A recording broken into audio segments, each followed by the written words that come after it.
Hey guys, welcome back to the channel. This is story about what if Tsunade makes Naruto as his apprentice Harem part 1. Before I start, please do support for more amazing content and comments for part 2. Do consider to subscribe my channel and share my video to your friends and check out the description as well. Let's start the video. Somewhere in the darkness something scurried along the dusty, cold stone passages. The tiny echoes as the minuscule feet that clacked along the emptiness gave the impression that it was the only living creature in this place. Not that it mattered anyways. The occupant of the cell could not have told the difference between artificial or natural light even in the best of circumstances, which this most certainly was not. Darkness would be his forevermore unless he was executed first. He guessed because of who and what he was that would not have made a difference in his situation. Why would it? After all, he was probably up there competing with Itachi and Orochimaru for Konoha's most hated and definitely most wanted worm food. Only this time they might get their wish. Whereas both of the former Konoha Nin and S-class missing criminals had left before any possible retaliation for their offenses could be enacted upon. He had come back willing, though not in this situation or in these circumstances. Especially, not after he had literally sacrificed his life and dream for a mission, which he was quite certain, after racking his battered memories, was not a crime against the village. Then again, he was a special case, and was judged guilty merely by a glance or the mention of his name. After all, not many would accuse a 12, almost 13-year-old of premeditated murder without evidence or witnesses. How long had he been here again? Oh, right close to 5 weeks in quarantine solitary. He had almost lost count of how many guard changes there were, which were about 4 per day. It was only a slight difference from his earlier years as a social pariah at the tender age of 5 hours, or the years that followed, until his enrollment in the academy. Was it worth it, team?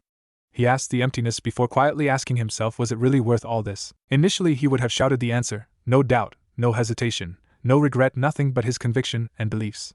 Yet, this time of abandonment by those he had thought precious really caused him to pause and reevaluate everything. Of course, he rationalized that no one had been given permission to visit him, but that also begged the question of what exactly was he guilty of.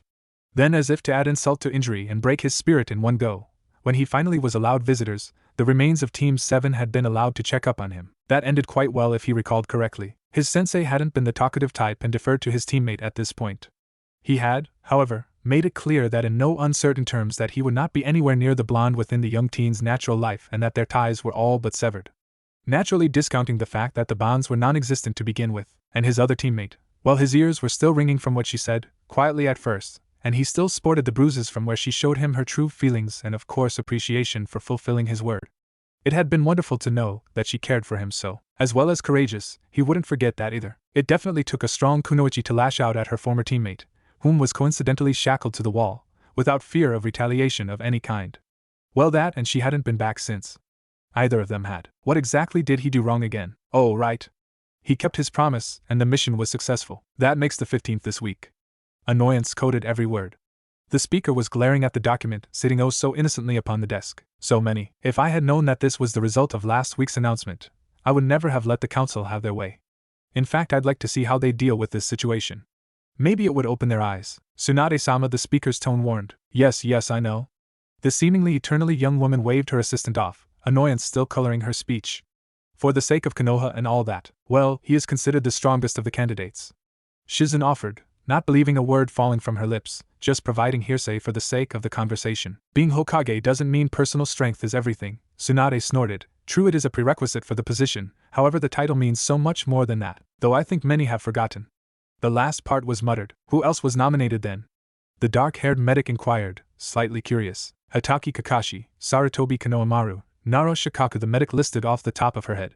There were others, and while they'd make excellent leaders, well, you know how politics is. Sadly enough, she did. Many a good candidate and leader were overlooked simply because they did not have the name, breeding, popularity, and rank to be considered. Especially in Konoha, with it being one of if not the eldest village amongst the elemental nations. Call it bureaucratic elitism. But there it was, the Sannin themselves being the possible exceptions as well as Namikaze Minato, of course. I would have preferred Konohamaru to have won the nomination. The blonde sat back in her office chair, making it creak a bit, the bright afternoon sky perfectly silhouetting her form. I believe he is the best choice. He has the power, the passion, the drive, the charisma, and most importantly the fire. He's the only one left that has it. You mean because he picked up the mantle of prankster of Konoha and painted the monument? That's not the only reason, and you know it. But the primitive masses demanded and got their wish. The other medic looked thoughtfully as she held the stack of Tsunade's completed paperwork. You know, I heard that Danzo-sama has rejected the nominee as well. If I'm not mistaken, that is. You heard correctly. He made his sentiments known at the last village-wide council meeting. The old military fixture rarely spoke a word during the village-wide discussions, preferring to either discreetly make preparations behind the backs of the council or to discuss his concerns privately with the Hokage. After all, Konoha's continued welfare was his only priority at this stage in his life. I think for once I actually agree with Danzo on this subject, Kami forbid. Shizen's eyes widened considerably. Tsunade and the leader had been at odds on just about every subject since she took up the mantle some 15 years prior. The older blonde caught the look and glared, and not a peep from you on that comment, Shizen. The younger medic just smiled tightly before taking her leave. After all, paperwork didn't file itself, and she had 3 more stacks after this one. The older blonde, though looking aged not a day past 21, thoughtfully looked out over the village proper with unseeing eyes and became lost in her thoughts. In spite of her perpetually youthful appearance, Tsunade was getting along in her years. Even she had to admit that the creaks in her bones, and the general slowing down of her systems, were signs of longevity. And her had every intention of enjoying what remained of her life. At this moment, however, she felt older than her 65 years. Her gaze finally rested upon the stone faces that looked over the leaf. She spoke softly into the silence after a few moments. You know, whoever said the old proverb, be careful what you wish for. You just might get it, forgot to add, and then some. The Kazekage was leaning back in his chair, head bowed and hands steepled before him. His aquiline gaze stared unblinkingly into the distance as his thoughts wandered down different paths. He had just received a missive from their contact, which pertained to their longtime ally, and its contents were giving him misgivings. His thoughts weren't exactly ominous per se, but disturbing enough in its implications that he was definitely beginning to question the wisdom of remaining politically aligned Konoha. Their mission quota had been the rise these last couple of years, as well as the quality of shinobi and overall lifestyle for the citizenry of Suna had also improved greatly.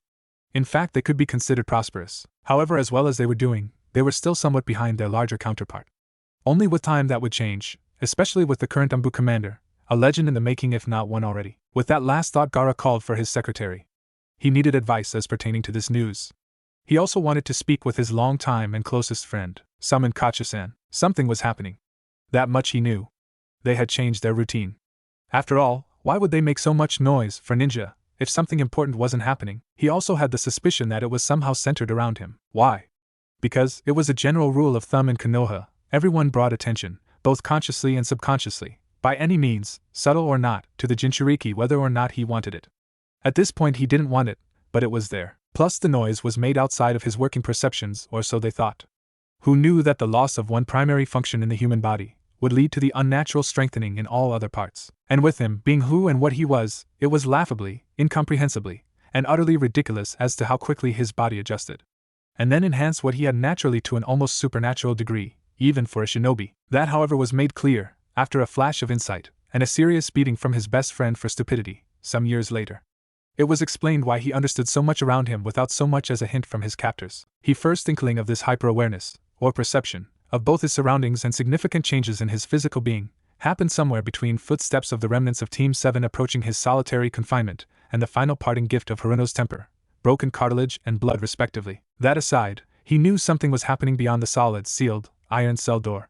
And it most likely pertained to him. As well as the fact that this was the 12th week after his confinement began. If he were to wager his already meager assets, he'd bet the entire lot that they had finally come to a decision about him.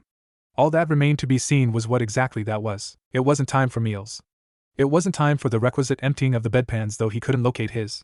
And it wasn't even time for the mandatory weekly heart-to-heart between himself and the resident interrogation expert assigned to his cell block. It wasn't long before he heard the click of the lock being turned and the door sliding open upon its track. After which he felt the cuffs of his shackles loosen. Having been without support or means of movements for so long, the young blonde crumpled to the ground unceremoniously in a heap of rags and bones. Up! An emotionless voice commanded before his arms were roughly yanked up. It didn't help that his muscles had atrophied and cramped painfully. Having been in one position for a majority of his stay, the sudden movement caused Naruto pain. Impatiently the hands of the men who released him propelled him forward, forcing the Jinchuriki to move painfully and stiffly. Being in the situation that he was, Naruto was forced to either adapt or be dragged down the halls. Why? He managed to rasp, his voice cracking from disuse. His head was hanging while he was literally almost being carried through the stonework. He was dragged down a few more corridors before he was given an answer. The loss of muscle tone and circulation caused him to be jarred painfully more than once and hauled up roughly a few times after a stumble. You've been summoned. It wasn't too hard for them. The boy was actually teetering on a dangerously thin line between skinny and malnourished. His already low body weight was leaning towards the fatally low percentage in body fat because of his unnaturally high metabolism, and the extremely nutritious gruel to shove to them once a day. The village elders would like a word with you, and with that they exited. That had been the last time either male had spoken to the blonde. That better not be what I think it is. The growl that permeated the entire sentence would have made it intimidating for the current recipient had the said person not been on the receiving end of it many times before. Sparing a glance at the small stack of folders in her arms, Shizen looked back at her superior with an arched eyebrow. Tsunade had become increasingly irritable as it became evident that she would soon be stepping down from her office, and thus causing a rush of last-minute papers and applications. "You might find this stack more interesting reading than the last," was all the younger medic replied as she dropped the bundle in front of the Hokage. The blonde was about to open her mouth and argue when she caught the look that crossed her protégé's face. Settling back into her chair, she opened the top file and began skimming through. About halfway down she stopped and looked back up with narrowed eyes. "How many?" 13 this time. Shizen automatically parroted the number, as it had become something of a ritual whenever she brought these specific files in. "Where does that leave our count at?" 82. A moment of silence spoke volumes of the Hokage's shock. She looked through the files again, causing her amber eyes to widen disproportionately as the ranks within registered. "That's..." The younger medic picked up where her mentor had left off, seemingly reading her mind. "Almost our entire senior force, including both the Black Ops and the upper echelons of the elite." The older medic frowned in dismay. Even though she was leaving this station in a relatively short time, it still did not bode well for village. All of their older, more experienced and most powerful shinobi suddenly retired. "What in the world is going on here? I think the older shinobi populace is making their sentiments known, Tsunade-sama." However, her sentiments spoke differently as she looked at the overall view of their seemingly bleak future, like rats abandoning a sinking ship. "What am I supposed to do about that? Everything is already decided. You could withdraw your support from the recommendation." "I never did support it.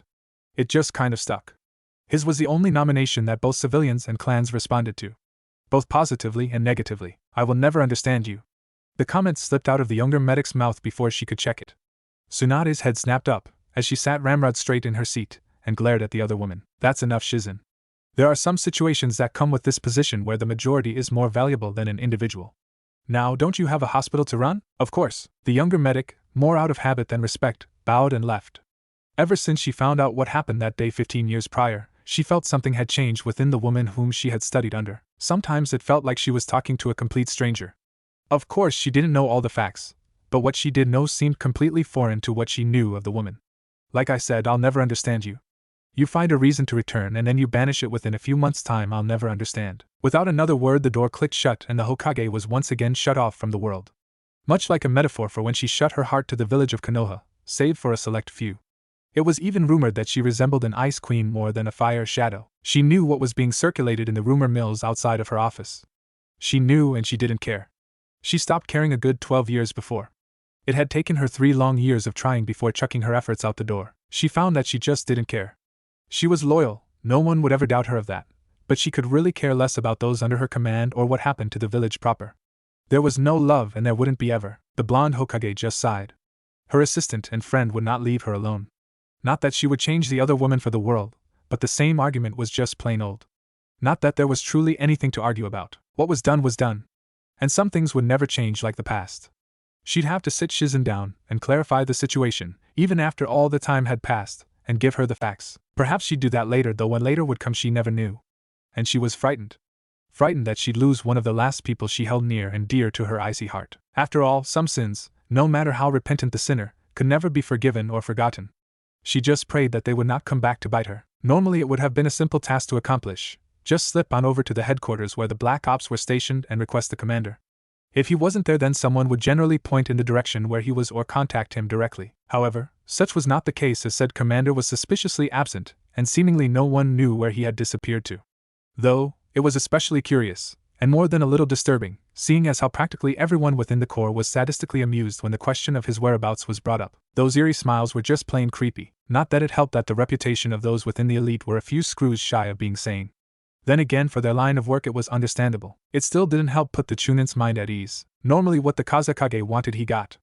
And usually when it involved the living force of nature, otherwise known as Kachusan, it was almost instantly taken care of. That being said, such records in history rarely mattered during the present time. And said messenger was beginning to sweat as he cooled his heels in the lobby of the Suna's infamous Ansatsu Senjutsu Tokushibutai. It was just his luck that he was a rookie in the Chunin ranks. What was even better was that he was not truly acquainted with the decidedly more terrifying stories that were circulated about their elite, and today had been his first official day on duty too. Failure was not an option, and it loomed ominously in his bleak future. The messenger was definitely not willing to report the failure of his small task. Even if their Kazekage was decidedly human after the extraction of his biju, he still was a terrifying entity to behold. And what he could do with the sand, Even without the shikaku, it was just unnatural even for a shinobi. He shuddered as doom, death, and destruction whirled around his mind in a vicious cycle complete with graphic and utterly gruesome endings. It didn't help that the secretary behind the desk hadn't stopped pinning him with an unnatural stare ever since he had stepped foot in this place, or was that stare directed at his jugular vein in his throat? He shifted again, subtly covering his exposed skin with the color of his bay vest. The staring continued, and he began to fidget badly. Perhaps those unbelievably childish horror stories about blood-sucking, psychotic ninja weren't so fantastic after all if he were to judge anything based on the last few minutes he'd spent under the gaze of a disturbing, somewhat humanoid thing. So lost in his thoughts, the Chunin messenger didn't notice until a gloved hand shook him out of his reverie. And it took all of his willpower and trained constitution not to shriek, in the most manly way of course, as he found himself looking into the eerily blank orbs of the Nin that had him so disturbed. The commander will see the Kazekage in an hour. The equally monotonous voice was thoroughly unsettling. And with a hasty bow and quick thanks, the shinobi was out of there in a flash. So disturbed that he forgot to shin back to the Kazekage tower. Had the Chunin stayed a moment longer, he would have witnessed another shinobi literally fall out of his justu in laughter. The secretary fell into a heap of appendages, hair and wood. Gets them every time. He chuckled while wiping a tear from his eyes before it could smudge his facial paint. He could feel it. It was like a fog, tangible and yet not of hatred. It was elusive, wispy even, like the atmospheric phenomenon, and yet very much real. Most of these hidden feelings of hostility upon him he could ignore, and in fact did, though not without difficulty, mostly because of the extensive practice he had in the area. However, as his perception had risen, so had his awareness of his surroundings. And he was troubled in a way that he hadn't been. He knew that he wasn't liked, or rather wasn't acknowledged. However, this passive-aggressive behavior that he'd been picking up on in the few minutes he was exposed to the shinobi populace alone shook him to the very core of his being. Given their destination and the reason for his release, he wasn't given much of a chance to reflect upon these unsuppressed feelings. As he became increasingly aware of the movements of the men on either side of him, he turned his attention towards the front. He could barely make out the sounds of the twin doors being slid open before the sounds of chatter overwhelmed him. Seemingly without a second thought, both ninja propelled him forward. He stumbled and was barely caught before they halted. It took about a minute for him to realize that he was alone upon the floor, as the presences of the guards had quietly vanished into the background. With a shuffling of feet and swish of robes, the Jinchuriki became painfully aware of the now noiseless room and the weight of many unseen eyes. Vulnerability wrapped itself around him as he became excruciatingly aware of how exposed he was, and that if something were indeed to happen to him, he would be unable to defend himself in any way, shape, or form. As soon as the voices had stopped and everyone had been given a chance to have a good look at the boy, the signal was given and the appointed spokesman stepped forward to address the Jinchuriki. Uzumaki Naruto. After much deliberation and discussion, we as a whole have decided that your continued presence in our noble village would only endanger its continued existence further. But because of your service to it during the invasion and the subsequent missions after, we have decided to pardon your actions against one of our own. The normal penalty for treason would have been immediate execution.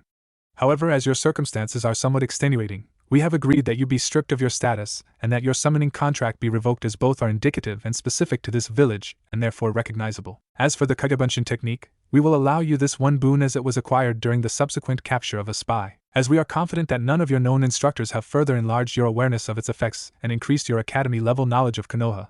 The subsequent collateral damage has been projected to be at a non-existent level, and as your own unique condition prohibits you from utilizing it fully, there is nothing further for us to expound upon. As you have no other techniques beyond academy level that we are aware of, we are of an accord that you may keep those you have earned, no matter how unorthodox the methodology.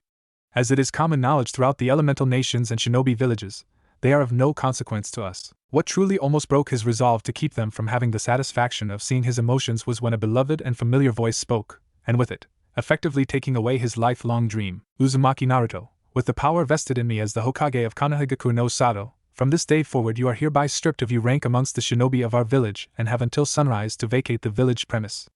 After which you will be executed as a trespasser. You have been deemed a threat if allowed to continue within our borders and are hereby banished from us. As a shinobi you understand the village comes before an individual always.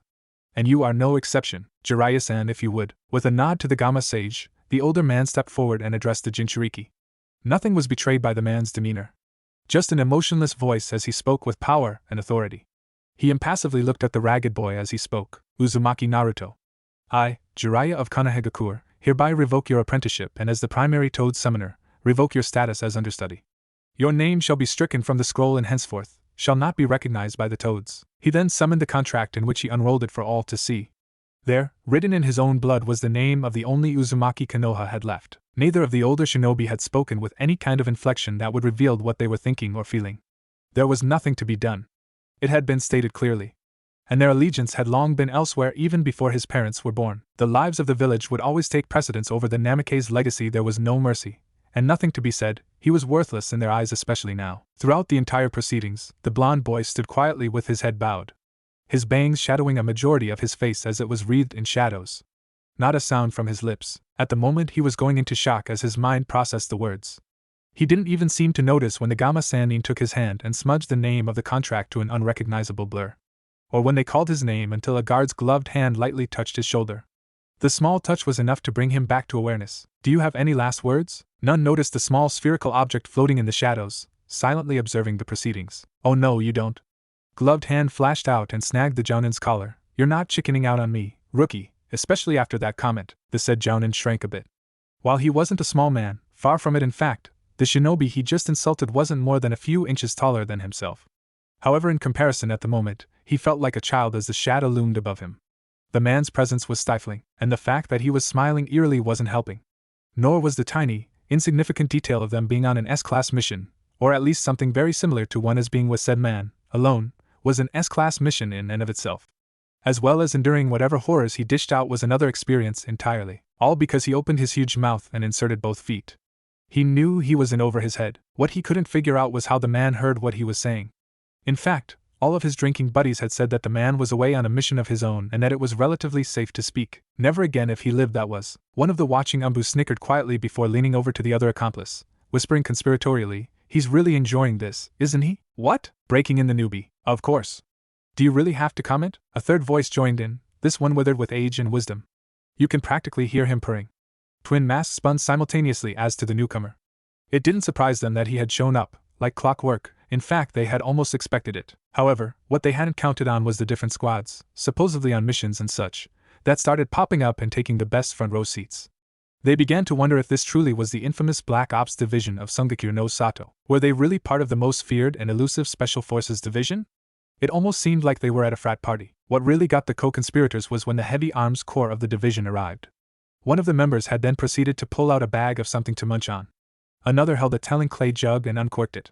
All proceeded to merrily watch the entertainment. Baka, this one really did a number, didn't he? What's the greenhorn done? The usual, not keep his trap shut. But he had a bit of help, The senior member eyed the two accomplices amused. They in turn began to squirm under the gaze, and also that they had been so transparent. I didn't think we'd be getting an audience. One of the first Umbu spoke, eyeing the sudden accompaniment of ninja from their branch. Normally such was the nature of their activities that they wouldn't be indulging in such meaningless amusements for the sake of entertainment. The older Nin barked out in laughter, something that happened more frequently now that the future was looking bright for Suna. Did you really expect this to happen quietly and privately? He turned an amused eye to the younger shinobi. Kachi-sama never does anything without a certain flair. Both looked a bit sheepish. How had they forgotten that small detail in the middle of the entire episode? Oh, and don't set up any more victims. Suna still needs every available ninja and the mental ward of our hospital doesn't. We aren't out of the red yet. What's he up to? One of the newly arrived ninja, from the reconnaissance corps, asked while leaning forward from his post as if trying to figure out what was going on below. The rookie? No, I mean Kachi-sama. HM? The older veteran stopped and took in the scene below before nonchalantly answering, "Oh, he's going to haze him this time, eh?" The confusion was evident in more than a few. The entire gathered audience looked at the man, expectantly waiting for him to explain. Drinking contest, I think? One of the co-conspirators translated for their superior. Having all of those masks staring in their general direction was seriously unnerving, and a little something else too. The other spoke up before a tiger's roar deafened them momentarily, along with a fearful squeal from what should have been a male voice. Sweet, what are the odds? Out of nowhere, the designated bookie pulled a small pad out and began reading aloud. The veteran, used to such things, just watched bemusedly, while the two conspirators' sweat dropped. When had that happened? 20-1 says the commander drinks him under. 57-1 says that the rookie chickens out about halfway through.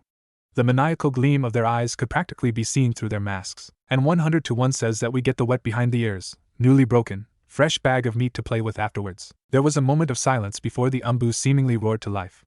All trying to get in on the betting pool last minute before it was closed. I'm in, so am I. The older speaker just shook his head at the antics of the arriving squad members and veterans. He could practically hear the cackling from behind the masks. Anyone who's at least heard something, let alone knows anything, about the way our commander works should at least have the common sense to keep their mouths shut. What better way to break in the stock, eh? To the commander, may he ever provide Suna with such talented service. Kanpai. The cheer rose up as the gallery toasted the man they all respected and admired. To the commander, echoes repeated the cry, quickly drowning out the manly shriek of terror coming from the below and the maniacal laughter that accompanied it. Gaara's head snapped up at the sound before he groaned in defeat. Perhaps he should have filled out the correct paperwork before the blubbering mess would inevitably make its way to his office. Apparently his commander was in an especially playful mood today, and he probably wasn't holding back his wolves either. The division headquarters was quiet when he returned to it. After the events of the day, the squads headed back to their duties. When the door to the office closed, he let out a small sigh, pulling off his bandana-esque tight. Unbound, golden spikes burst forth, free of restraint though somewhat flattened. They had grown longer than what he'd allowed in his youth, and were slightly more tameable in comparison to back then. Quickly he ran his fingers through the spikes, more out of habit than vanity, to fluff them up before continuing his ritual de-stressing process. The next part of his wardrobe to come off were his normal strategically concealing cheek plating. Deftly he unbuckled the metallic Suna facial protectors, a trademark of the desert village, and took a moment to just feel the weightlessness of freedom once again. Two faintly tanned cheeks welcomed the cooler evening air. The dying light of the sun only slightly revealed the fading whisker-like marking up on the nin's skin. Slowly he closed his eyes before opening them and allowing two milky-colored orbs looked unseeingly upon his office. Uncaringly he dropped the gear on his desk as he maneuvered towards the cushioned couch propped against the wall opposite the window overlooking the village roofs. He hoped his nin enjoyed the show. The man, who was quickly becoming a living legend amongst the Suna ranks, sat down tiredly and threw his arms over his head. Cutting loose was all well and good, and Kami only knows his men needed an outlet of the non-hazardous variety, but he hardly derived any pleasure from it, contrary to popular belief. At the moment he just wanted to relax. Perhaps it was time for a vacation? He just wanted a small reprieve from life in general for the moment. However, life didn't want to give him a reprieve as the door knocked. Without even looking, he addressed the shinobi at his door as it quietly slid open. Accustomed to each other for well over a decade bred great familiarity and camaraderie between both men. "What is it, Sabaka-san?" Gaara summoned you. With a grunt followed by a blur of movement, the Umbu was fully equipped and out the door. His reply still hung in the air as he vanished in blur of movement. "I'll be there, Kacha-san, Kazakage-dano." With a slight nod they acknowledged each other instead of the customary deep bow from one of lower stalls and ranked to their better. Normally such casual acknowledgement would have been considered a show of disrespect. However, these two known each other for far too long to even bother with such laborious rituals. Also they acknowledged each other not as a Kazakage to their Umbu commander, but as equals and friends. Also with absolute trust in the other, something that was ill-advised in their chosen professions and very much discouraged. While their speech said otherwise, it was mostly for appearances to any eavesdroppers whom tried to catch them unawares. Which was nigh impossible for men of their caliber. All they had to do was twitch a certain way and the other would catch it. All it took was the smallest cues for the other to pick up on, even if it was only slight change in intonation of their speech patterns. Nuances aside, the Kazakage couldn't hide the slight amusement in his voice even if he tried. Likewise, with the otherwise emotionally restrained shinobi. "I'd appreciate for you to stop harassing my newest recruits." A quick grin tugged at the edges of his lips. "So you'd heard about our little bonding session already?" "I didn't hear about anything." "You are not exactly one for subtlety if the screams of pain and torture are anything to go by." His tone, however, changed as he held up the file in the direction of his second. The one that had occupied him earlier that afternoon. "But that's not why I called you here. Read this." "What? You're joking, right?" "Read." After having the parchment shoved in his hands, the Kazakage watched unabashedly as the other nin held the parchment in bewilderment. His hidden gaze looked questioningly at the man, whom he claimed as a friend, and then back at the missive in his hands. It took a moment before he lifted a tip of one of his ungloved fingers and fed chakra into the dense fibers. After a moment the entire missive was softly glowing. It was then that the nin looked down before reading and skimming over the contents. Emotion stormed over his features before he settled into a carefully blank face. "Are they mad?" "So it would seem. When he finds out what we discovered, it will end badly." "You didn't read the second part yet." "It gets even better." Doing as he was bid, the Umbu pushed more chakra into the second dispatch in his hand and dutifully read. His unseeing eyes nearly bugged as he did a double take and read them more slowly. It wasn't long before he started laughing a hollow and icily bitter sound, like rats. "They're all like rats." The former Jinchuriki leveled the man with a soul-searing look. He steepled his hands resting before him, giving him a thoughtful appearance, as he sat back in his chair which squeaked in protest of the movement. "Officially, what do you believe we should do?" Without any hesitation the other replied, "Keep the alliance. We aren't strong enough yet. In a few years we might, not right now. As it is, whatever backwash Konoha sends our way in terms of missions has given us a loyal customer base. We should operate until the time when we have enough to break away. Unofficially, what do you really think?" The pause stretched into a few moments of silence. It was a while before a tightly controlled voice, emotionally devoid, answered. "I'll get back to you on that." With a bow, the other disappeared. Gaara watched the last light of the setting sun set the skies aflame with color before shutting the window shade and began drafting his proposal for the council meeting he would call the next day. They were two ironic figures. One lived in a proverbial darkness until he was given a second chance, while the other lived in the same darkness which gave him his. Whatever they had wanted him for, he hadn't counted the events of the day to turn out as they had. When they came for him, he had been maybe anticipating just a few of the senior members and not, well, the entire council, nor the verdict. What he thought would happen was nothing like what actually did. And what did was a twisted nightmare from which he couldn't escape. After it ended, he wished it had never been. However, he had spent the first 3 hours of his allotted time in shock and numbness. The ragged boy just stood there, eerily devoid of any expression on his normally expressive features, just staring out of the gates to the Hokage Tower entrance, where he'd been summarily dumped after he'd been dismissed. His unusually blue eyes somewhat dulled in the bright light of the afternoon sun. Thoughts, emotions, and feeling washed through him. Shock had temporarily frozen his ability to move. He could only tell it was that time of day because of the natural warmness that fell upon his exposed skin, and he was very familiar with it because he spent a majority of his time outside soaking in the perpetual rays. After having lived in the small cell for so long, he'd almost forgotten what the outside world was like. What the sun had felt like a simple caress of a nearby breeze, the sounds of everyday life. All of it almost seemed like a distant dream, or a fabricated memory from his once vivid imagination. Now it seemed so meaningless. He couldn't find any joy within himself to savor the newest sensations his awareness brought him, and as he stood there, the sounds that he'd so longed to hear for his own reached his ears. A child's voice speaking in wonder to someone, a parent most likely, and being answered in a tone that made jealousy blossom in the orphan's bosom. All that had been denied to him simply because of the decision of one man crashed through his mind like a herd of stampeding cattle. Beneath his frozen facade, emotions began to storm and rage. Black and terrible were some, and heart-wrenchingly cruel were others. He'd once bottled and tamped down a good deal of them in hopes that all that he dreamt of was not in vain. He had hoped that he would one day be able to regard both of the remaining Sannin as something akin to family, but those hopes were dashed. He had maybe 4 precious people left in this village, and of those 4, 2 were civilians and 1 a child. The last he'd almost begun to doubt the sincerity of the claims from that night, the one that seemed so distant now, the one where he was first acknowledged verbally by the one physical role model that was within reach. Once upon a time he dreamed for what he had never had. And for a time it seemed almost like it would come true. Now it was a laughable passing thought from a naive mind whom had finally been broken by the cruelties of his circumstances. He'd been denied everything, his goals, his dreams, his home, his livelihood, his purpose, everything, stripped like some criminal, of anything that had value to him. He'd done nothing wrong. He'd carried out a mission, with 4 others, and succeeded in completing the main objective. Of course, the subject of the entire episode had hardly come quietly, and he had been forced to use some extreme measure to ensure that success. But that was to be expected, especially in a life-and-death situation. He'd been brushed a few times by passing shinobi and civilians, too busy to stop or take notice of the boy. Shaking himself out of his stupor, the orphan in every sense of the word stepped out in freedom, and promptly pitched forward as he tripped on his own sandals. Cursing at even his inability to appear normal, the young teen struggled to pick himself up.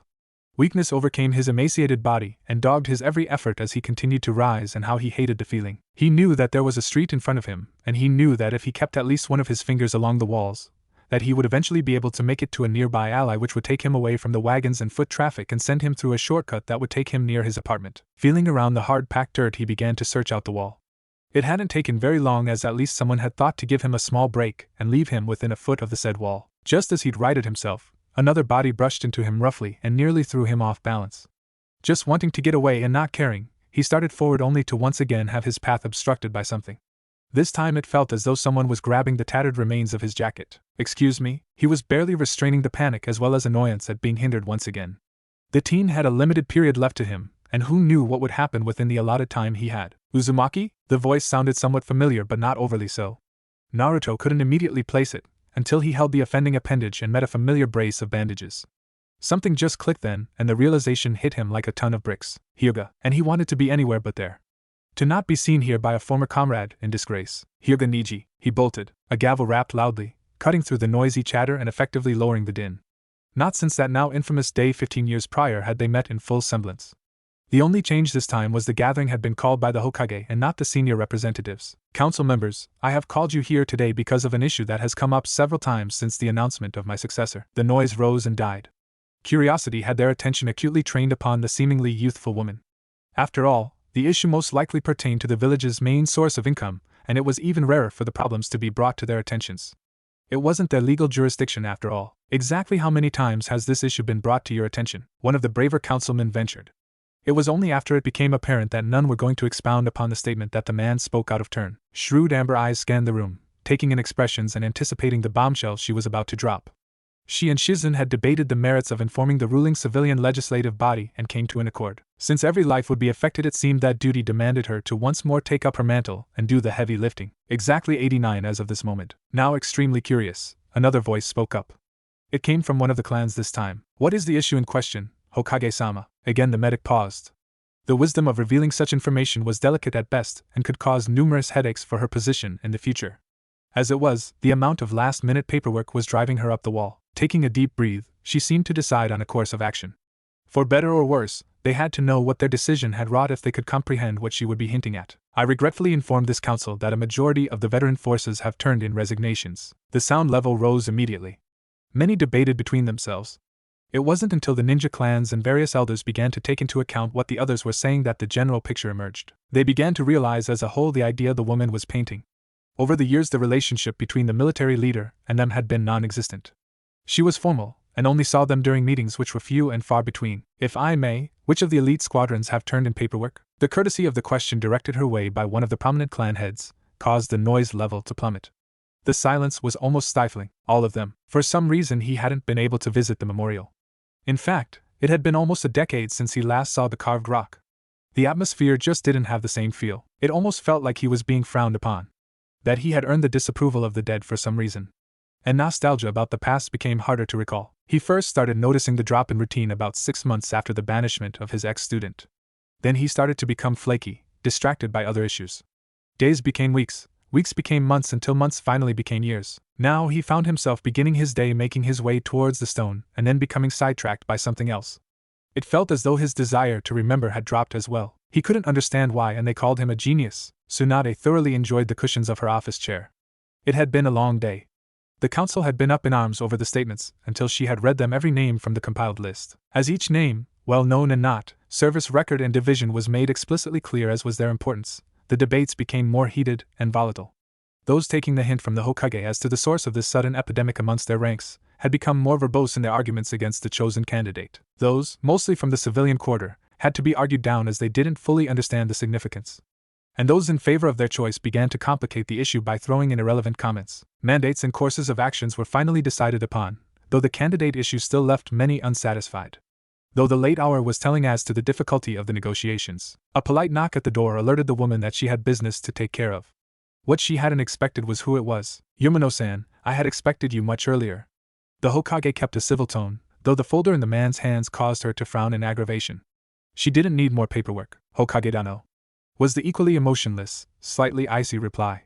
I have come to turn in my resignation as a shinobi of the leaf. As have about 89 others before you. She hadn't known the man personally, and he had made himself scarce ever since she had taken office. What she did know was that she had done something to gain his disapproval and a very cold shoulder. Had he felt the inclination to put in the extra effort, the man would have shrugged as it was. I felt handing it in to you personally would have more satisfactory results, and would be much more expedient. She looked over the file and almost whistled. This man was something else. However, she'd have to tell him the same thing she sent to every other ninja with paperwork. Request denied. The turmoil of his situation clouded his senses. All reason left him and was replaced with fight or flight instincts, and so he ran, or tried to. It was plainly obvious that whoever had grabbed the released Jinchuriki had noticed something was off about him and just held on tighter. Perhaps they hadn't been expecting such a reaction, but their reflexes were still premier and able to deal with this newest turn of events. Niji had been so surprised when the other boy bolted that if it wasn't for his rigorous training under Mado Guy he'd have lost the blonde in a heartbeat. And that would have omitted his purpose for finding out about said ninja's fate. The older boy hardly recognized the blonde. Dirty and dressed in rags that if he looked close enough would have once told of being a vibrant shade of color, he looked like nothing more than a shadow of his once hale and hearty self. It was only by luck that he'd taken more than a moment to stop and notice the person he'd run into. Even as he heard the recognition in the voice and witnessed the dawning comprehension on his visage, something beyond appearance had changed within the other preteen. He'd become something that the branch member never thought he'd see in his comrade, at least not for a couple of years yet. Wanting to know what was going on and feeling that their current location was hardly the place to conduct their conversation, the prodigy grabbed the smaller boy's shoulder and maneuvered him through a crowd and into a darker alleyway. Naruto, in the condition he was in and the circumstances that he'd be forced to live through, could do nothing more than follow. After a few moments of stumbling while the older boy led him through the maze of people, Naruto found himself suddenly stopped and whirled around to face where he assumed the young prodigy was. What do you want, Hyuga? Where have you been? A near emotionless voice demanded. If he hadn't grown used to his condition, the shorter boy never would have picked out the underlying tones and that the other ninja hadn't been able to hide. We haven't seen you for the last 4 months and no one would say anything. I'd been the young Jinchuriki stopped fumbling around for the right word, detained. Niji's eyebrows shot up so fast that they nearly disappeared in his hairline. He then narrowed his eyes in skepticism as he studied the boy before him. For 4 months, Naruto didn't answer him. He instead drooped his head and allowed the shadows to hide his expression. However, against his will, he tensed up ever so slightly. Niji was able to pick up his body language near instantaneously. His vision sharpened immediately as he pinned the other boy with an intense stare. What's going on, Naruto? The boy was so still and took such a long time to answer that Niji thought he'd been ignored. However, when the Jinchuriki lifted his head and looked in his direction, he was struck by how dull and lifeless the milky blue eyes now were. Something was wrong and that same thing had hurt the other boy deeply. When the blonde finally spoke, Niji had no idea of what to make of the spiritless tone. It seems that I won't be able to help you change the Hyuga destiny after all, he spoke up, trying, and failing miserably, to talk in his infamous cheery tone. Like his appearance, he even sounded broken and near death. Perhaps. The stoic boy replied, perhaps not. You know not what the future holds. Why are you here? I had a question for the Hokage regarding your status. Now the purpose of the appointment seems irrelevant. Why me? It's what comrades do. Pain began to spasm violently within his chest, almost forcing the blonde to double over. Were they comrades? That term was bandied about so flippantly by his ex-teammates he wasn't sure what it meant anymore, if anything at all. It held no meaning unless someone proved to him their intent. That still doesn't explain your concern, doesn't it? Before the Chunin exams you wouldn't have even bothered to look in my direction. Why so now? Niji almost took a step back at the bitterness in the boy's voice. It was almost a complete turnaround from what he was used to hearing from the blonde. It was something he thought to have heard from a war-torn, disillusioned veteran than a boy only a year younger than himself. Your eyes see what mine could not. The irony of the comment was not lost on him. In fact, it not only added salt into the fresh wound, but ground it in without mercy and packed some more for good measure. He'd been awakened to too much of what he'd chosen to ignore in favor of a future that now no longer existed. He'd almost started laughing hysterically at the other boy's unspoken question. He was on the verge of just letting it all go, of giving in to hysteria, panic, and hate. They don't see anything, especially now. The branch member hid a sigh. He didn't understand and hadn't taken the time to observe all of the details in his shock at the boy's initial appearance. That, and it was irritating that the Jinchuriki was avoiding his gaze most studiously. Something was wrong and he was determined to find out.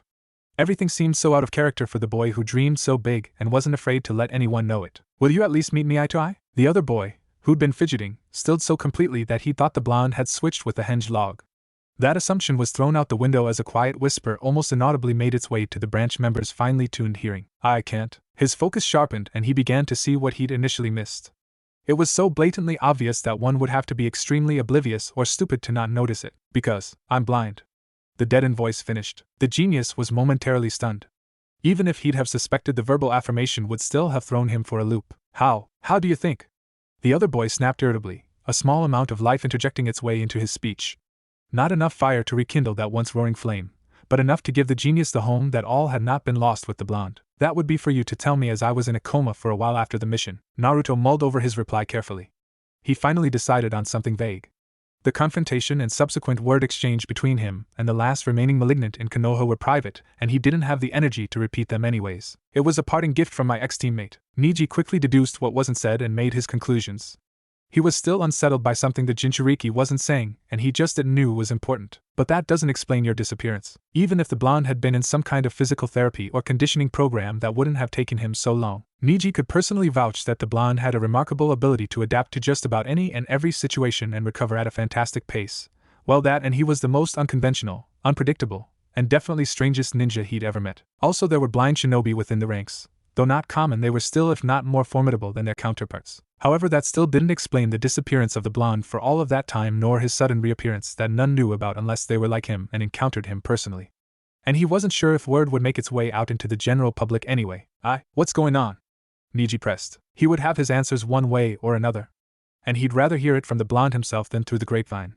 He wasn't, however, prepared for the answer, as he'd already been shocked more than he'd care to admit. I've been banished. Request denied. The Chunin allowed a bit of his disbelief to creep into his expression before shuttering it so that nothing else could show.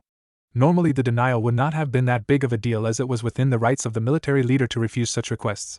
But generally they did not, and especially if the ninja was not of important rank nor had a name that was known. In fact, by most standards, he was rather unremarkable. That was unless someone read between the lines. He shouldn't have been as surprised as he was. He was, to his knowledge, the last to turn in the necessary documents, and most likely to be denied. However, as he was of lower rank, he had thought that his chances of approval would have gone up. Apparently not. You're joking. No, excuse my frankness, Hokage-sama. But why am I being denied my resignation? The Hokage took her time in answering. As much as she'd like to have said because I said so, this entire situation would have to be handled delicately rather than with a mulish attitude. Also, she was well aware that if her answer was phrased incorrectly, there would be another bounty she'd have to post in the bingo book along with close to 89 others of their finest. However, the safety and the continued existence of the leaf depended upon their best staying active and within the ranks no matter whom the future leader was. Resisting the urge to rub her temples in exasperation, the blonde resigned herself to doing the dirty work and trying to keep the ruffled feathers of the ranks somewhat smoothed down. As you are well aware, there have been others before you whom have turned in their resignations or at least stated their intent. At this the scarred knee nodded. It was common knowledge, however, as we are unprepared for the sudden influx, the balance of power will be upset. Iruka quietly listened, as a Nin he'd taken this into account as a possible reason for denial. He was also aware that there was much in the way of politics involved. In the political world, power, in whatever form, reigned supreme and determined everything. And if the leaf were to suddenly lose a majority of its power base and economic support before the newer ranks were matured, it would be a disaster that would take the village years to recover from before they could even entertain the possibility of restoring themselves to their former might. And as such, until there is a time where the quality as well as the quantity of personnel can be trained and replaced, we cannot afford for any withdrawals at this time, no matter how deserved. The blonde's eyes narrowed imperceptibly. While most Nin didn't speak out of turn, as was their culture, due to the respect of their superiors, most of the time it was easy enough for her to get a read on the shinobi's current emotional status. Yumano-san, though, was neutral at best. And that small affirmation wasn't helping her ease the small niggle in the back of her mind, considering the ninja before her. As well trained as some of their elite were, it was the lower rank that often were the most deadly. It was simply a matter of deception and the importance rank always represented within a society of structure, especially the militaristic kind, and if what she read were any indication of his talents or probable talents, Yumano definitely fit into this category. Would she have to watch her back as well? If that is your final ruling, Hokage-sama, then I will take my leave. With a fluid bow, the scarred man turned smoothly on a heel and made his way out of the office. Polite, respectful, and completely and utterly neutral. And it left her ill at ease to know that there may be more like him out there within her ranks, silently enraged and yet not showing it other than one resignation to show their discontent and protest. Even as the Chunin exited quietly and obediently, Tsunade could not shake the sense of dread for the future. Something did not sit right with this situation. If all of her ranks acted thusly, she'd have to make damn well sure that their newest recruits were ready, because she just knew no one, especially those in the leaf, would just bend their heads in submission. The civilian populace might, but their ninja. The Hokage picked up a roster scroll as well as an empty stack of parchment, and began scribbling furiously. If the candidate wanted to keep his seat of power, then he'd have to have forces that weren't in position to rebel. By the time her replacement was trained and able to take office, she would be able to retire those whom posed a threat if they were not released from duty. At least that's what she hoped. After all, how many rulers, kage, and daimyo were brought down by their own? The warmth of the sand-heated wind ruffled the wild shock of golden spikes as the red rays of the setting sun bid their last farewell to the day. The Nin to whom the hair belonged just stayed in his position, stoic and statuesque, watching the sunset with unseeing eyes. To anyone whom might spy him, he looked as though he was just another of the many Suna inhabitants whom liked to watch the sunset. Nowhere else in the elemental nations were the skies painted so many colors nor so brilliant. However, the Umbu commander's mind was 1,000 miles or so away. The contents of the missive were enough to send his mind into hyperdrive. And it made him restless. Time and distance didn't heal all wounds, but they did dull the pain somewhat. The weight of the news didn't truly hit him until about an hour after he left the Kazekage's office. When it did, though, he almost couldn't breathe. Every memory he tried to bury, every dark and corrosive feeling he'd skillfully hidden, and the pain he tried to forget. It all surfaced at once and hit him like a 2-ton sledgehammer. His control had almost slipped as well. At the barely audible noise of sandaled feet landing behind him, the commander pulled out of his darkening thoughts and addressed the 3 Umbu behind him. One, he sensed, held a mission scroll while another held his cloak and mask. Trust Kankuro to have his things prepared. Even before he, himself, knew when a mission was going to be sent his way. With a nod he was past his equipment and briefed. As things went, this was actually what he needed to help him work out his thoughts. With the last buckled latched and his mask in place, the quartet was off, leaving nothing but some displaced dust where they once stood. When the time came, would he face again what he thought he'd left behind? Naruto swallowed. He didn't want to be here. He didn't want to be in this situation. He didn't want to have any witnesses to his failure and humiliations. He couldn't believe that he'd just told Hyuga Niji, of all people, that he'd been kicked out of his home. That he was no longer considered a shinobi and friend to the leaf, rather a stain on their village that needed to be rid of. With a sigh the boy deflated completely. What was the use in putting up a front anyhow? He was blind, starving to the point of emaciation, filthy, and homeless. That's where the real Barb stuck. He was being cast out of the only place that he'd ever known and sent into the unfeeling world to survive. He bet that they were counting on him not even making it through the first year alone. An unwanted weapon. Most villages would probably have killed to have him at their disposal, and yet, he was practically helpless. But too powerful and too feared to be destroyed. What was that? The Hyuga had been saying something. The older boy sighed in exasperation before continuing. I was asking, what are you going to do now? A wave of annoyance flooded the blind boy. He had been on his own for almost 14 years and now he had to answer to someone. Isn't it obvious? I'm going to grab some stuff and leave. Niji, however, wasn't perturbed by the challenge. Having grown up in a home where the art of reading emotion was a prized discipline, it wasn't too hard for him to see that the blonde was covering up his uncertainty. How so? You can barely walk. I'll think of something. The reply was shot back before the older boy barely ended. There was a hard edge to it that hadn't been there before. And yet, it was unnerving in that there seemed to be no life either. The older teen did a quick sweep of the alleyway they were in. On one end was the busy street where various merchants and civilians were walking past. The noises of everyday life were floating towards them, warm and inviting. Here. What are you doing? It seemed some of the life seeped back into the blonde's demeanor. You're in no position to be asking me. Just answer the question, team. I'm carrying you. He cut off the blonde's attempts to shake him off. Now, where's your apartment? Giving in, the blind Jinchuriki began rattling off directions to his small flat. And because of his handicap, he missed the rare sight of the stoic Hyuga's eyebrows disappearing into his hairline. The other boy was lighter than he'd anticipated. The slight weight distracted the Hyuga as he swung the other boy up with relative ease and almost ended up hauling him over his shoulder completely. He was too light to be considered healthy. Even a weightless Lee, as wiry as he was definitely heavier by a good 40 to 50 pounds. Why? The question broke him out of his musings. HNN? Why are you doing this, Niji? There was a lost quality to the tone and more than a bit of confusion. It was as if he couldn't comprehend why anyone would lend him a hand. Again the genius was thrown for a loop as he struggled to answer. Like I said before, we're comrades, it's what we do. The blonde was silent from then on as the Hyuga guided them through the back alleyways towards the blonde's apartment. Unsurprisingly, they were in the older parts of Konoha, somewhere between the residential districts and the seedier parts of the Red Lantern district. Not the best housing that could be afforded, but better than what they assumed the lonely boy had lived in. And it was serviceable. The walls, he noted, were grungy and had paint peeling. Bits of ceiling plaster, trash, and other debris lined the sides of the halls. Graffiti lined the walls, and the overall gloom of the place seemed to be completely at odds with the boy he knew before his incarceration. Had he so completely misread the Jinchuriki? How could someone so young learn to lie so well that even someone, who's trained in the art of reading people, was fooled? The blonde had the village completely taken in. As soon as they reached the assumed floor where the blonde stayed, the genius pulled up to a halt abruptly and stared. Where the blonde's door should have been was nothing but charred remains and splinters. Confused at the stop, the Jinchuriki reminded the genius of his presence. Instead of answering, the older boy stepped into the opening and made his way into what he assumed was the living room, but was forced to stop. Charred ashes and burnt remains of what could have been furniture and other necessities. The boy took in the wreckage and was at a loss for words. What could the blonde have done to deserve such persecution? Naruto had been silent as soon as his ride continued forward. He knew something was wrong. There was the faint smell of smoke that lingered in the old decrepit halls. He had always been the subject of persecution, not always in the physical sense. He had never been cornered or beaten or something beastly along those lines, but neither was he acknowledged nor was he helped in any manner. If violence was to take place, it was indeed to his worldly possessions and not to his person. Hence the decrepit state of his housing, the less than desirable function of his meager water and electric appliances, and the only serviceable clothing he wore. Even to him, as the silence stretched on and the Hyuga refused to put him down, he knew, without a shadow of a doubt, that something had happened to his apartment. Niji, let's go. But my stuff? The Hyuga stopped abruptly, causing one of his steps to come down hard on a bit of charcoal, causing a crunch to fill the air.